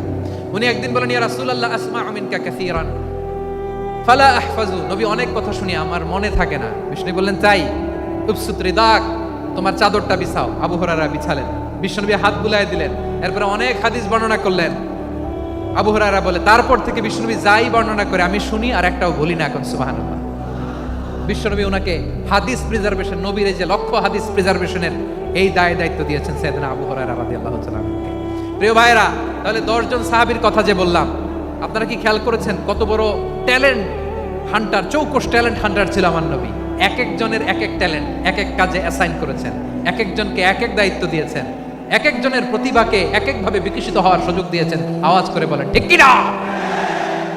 এখন আমার পর্দার আড়ালে আমার মায়েরা বলবে, এতগুলো পুরুষ সাহাবীর কথা বললো, নারী সাহাবীরা কি কিছু করে নাই? হ্যাঁ, একজন নারী সাহাবীর কথা বলে মোনাজাত হবে, দোয়া ছাড়া কেউ যাব না। রুফাইদা আল আসলামিয়া রাদিয়াল্লাহু তাআলা আনহা, ওনার বাবার নাম সাআদ আল আসলামি। বিশ্বনবী কি খেয়াল করলেন দেখেন, সাআদ ছিল মদিনার বড় ডাক্তার। এই নারী সাহাবী রুফাইদা বাবার কাছ থেকে চিকিৎসা বিদ্যা শিখেছেন। যখন শিখছে, বিশ্বনবী দেখলেন আমার তো প্রতি সপ্তাহে যুদ্ধে আহত সাহাবীদের সেবা দিবে কে? বিশ্বনবী রুফাইদাকে বললেন, রুফাইদা তুমি মসজিদে নববীর পাশে একটা মেডিকেল ক্যাম্প করো। এই যে সাকিনা আদ্দিন মেডিকেলের আমার ছাত্রী বন্ধুরা শুনে রাখো, তোমাদের আইকন হচ্ছে রুফাইদা আল আসলামিয়া। বিশ্বনবীর ডিরেকশন অনুযায়ী তিনি মসজিদে নববীর পাশে একটা মেডিকেল ক্যাম্প করলেন এবং আহত সাহাবাদের চিকিৎসা উনি ওনার টিম নিয়ে দিতেন। বিশ্বনবীর পরামর্শে উনি আনসারি এবং মুহাজির মহিলা সাহাবীদেরকে নিয়ে একটা স্পেশাল মেডিকেল টিম গঠন করলেন। খায়বার যুদ্ধে 7ম হিজরিতে যখন বিশ্বনবী যায়, উনি ওনার টিম নিয়ে আসলেন, বললেন, ইয়া রাসূলুল্লাহ, আমরা তো তলোয়ার চালাতে পারি না, আমরা তো তীর মারতে পারি না, আপনি যদি অনুমতি দেন খায়বার অভিযানে আমি আমার টিম নিয়ে মেডিকেল টিমের সেবাটা সার্ভিসটা দিতে চাই। পড়েন সুবহানাল্লাহ। বিশ্বনবী অনুমতি দিলেন, যোদ্ধা সাহাবীদের সাথে রুফাইদা আল আসলামিয়া উনিও মেডিকেল টিম নিয়ে অগ্রসর হলেন। খায়বারের প্রতিটা আহত ইনজুর্ড সাহাবী যারা ইনজুরির শিকার হয়েছেন সবাই রুফাইদা আল আসলামিয়ার এই মেডিকেল ক্যাম্প থেকে চিকিৎসা সহায়তা পেয়েছেন। সুবহানাল্লাহ পড়েন। দেখেন কিভাবে বিশ্বনবী ট্যালেন্ট বাছাই করতেন, আপনি অবাক হবেন। বাহরাইনের মেডিকেল ইউনিভার্সিটিতে রুফাইদা আল আসলামিয়া মেডিকেল প্রাইজ অ্যাওয়ার্ড প্রতি বছর দেওয়া হয়। যদি 8 দিনের এই মেডিকেল আমার বোনেরা যদি জেনে থাকো জানো, না হলে নতুন করে জানো, সার্চ দিও রুফাইদা আল আসলামিয়া মেডিকেল অ্যাওয়ার্ড বাহরাইনের ইউনিভার্সিটিতে দেওয়া হয়। প্রিয় ভাইয়েরা, তাহলে আলোচনার সামারি আমরা করি। বিশ্বনবী যার যেখানে ট্যালেন্ট তাকে ওইখানে কাজে লাগাতেন। আওয়াজ করে বলেন ঠিক কিনা? এবার একটা ইন্টারভিউ হবে, আওয়াজ করে বলেন, আবু মাহজুরাকে বিশ্বনবী কি বানাইছেন? হ্যাঁ, ভুলে গেছেন? সামনের চুলে হাত দিয়ে বিশ্বনবী কি সুন্দর গলায় আজান শিখালেন। মুয়াজ্জিন।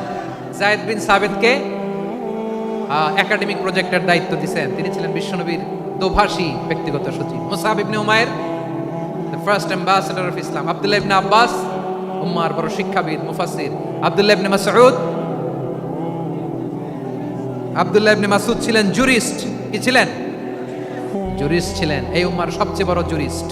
খালিদ বিন ওয়ালিদ সেনাপ্রধান। হাসান বিন সাবিত ছিলেন বিশ্বনবীর সভাকবি। কি ছিলেন? বিশ্বনবীর সভাকবি ছিলেন। এরপরে হুযায়ফা ইবনুল ইয়ামান কি ছিলেন? গোয়েন্দা বিভাগের প্রধান। মুআয ইবনে জাবাল কি ছিলেন? সিনিয়র আমলা, ইয়ামানের গভর্নর। আবু হুরায়রা রাদিয়াল্লাহু তাআলা আনহু হাদিস প্রিজার্ভেশনের কাজ করেছেন। আর আমাদের রুফাইদা আল আসলামিয়া রাদিয়াল্লাহু তাআলা আনহা কি ছিলেন? নার্স ছিলেন, নার্স হয়ে মেডিকেল সেবা দিয়েছেন। প্রিয় ভাইয়েরা, পুরো আলোচনার যদি সামারি করি তাহলে বিশ্বনবী যেভাবে হিউম্যান রিসোর্সকে ম্যানেজ করেছেন, যার যেখানে প্রতিভা কাজে লাগিয়েছেন, আমরাও যদি করি আমাদের বাংলাদেশের চিত্র আমরা পাল্টে যেতে পারবো। আমরা শুরুতে শুনেছি মানুষের আছে অসীম সম্ভাবনা, প্রতিটা মানুষ অনন্য, যত্ন নিলে যথাযথ পরিচর্যা করলে মানুষ বিশ্ব জয় করতে পারে। ঠিক কিনা? আমাদের হাফেজে কোরআনের সামনে দাঁড়াতে পারে এমন কোনো হাফেজে কোরআন আল্লাহর জমিনে জন্ম হয় নাই। গোটা বিশ্ব কাঁপিয়ে তারা সেরা, আমাদের ক্রিকেটাররা সেরা, আমাদের তৈরি পোশাক শিল্প সেরা। এরকম অনেক অনেক সেরা জিনিস আছে, আমরা এগুলোরে নার্চারিং করতে পারি নাই, পরিচর্যা করতে পারি নাই, সঠিক তারবিয়াতের অভাব। তাহলে মানুষের অসীম সম্ভাবনাকে কাজে লাগাতে হবে। ঠিক কিনা বলেন? ইউনুস গভর্নমেন্টকে আমি বলবো, অল্প সময়ের জন্য আপনারা এসেছেন, সংস্কারও করতে হবে, আবার নির্বাচনও করতে হবে। সব সংস্কার হতে করতে পারবেন না, যতটুকু পারবেন এর মধ্যে আমাদের যে হিউজ ম্যান পাওয়ার, আমাদের যে মানব সম্পদ, হিউম্যান রিসোর্স, এটাকে ডেভেলপ করে আপনাদের যেতে হবে। যেটা পারবেন না সেটাকে পরবর্তী নির্বাচিত গভর্নমেন্টের কাছে রেখে যেতে হবে, যে তারা যেন করে, তাদের কাছে আপনারা এটা রেখে যাবেন। তাহলে মানুষ চাইলে বিশ্ব জয় করতে পারে। আর মানুষকে হারাতে পারে কেউ? জোরে বলো যশোর। মানুষকে হারাতে পারে কেউ? আল্লাহ আমাদেরকে জনসংখ্যা দিয়েছেন প্রিয় ভাইয়েরা। এই জনসংখ্যা অনেক বড় সম্পদ, এটা আমাদের জন্য অভিশাপ নয়, আশীর্বাদ। আমাদের জনসংখ্যাকে যদি আমরা জনশক্তিতে রূপান্তর করতে পারি, আজকে বাংলাদেশ যে অবস্থানে দাঁড়িয়ে আছে, বাংলাদেশ তার 20 গুণ উন্নতির শিখরে চলে যাবে। চিল্লায় বলো ঠিক কিনা?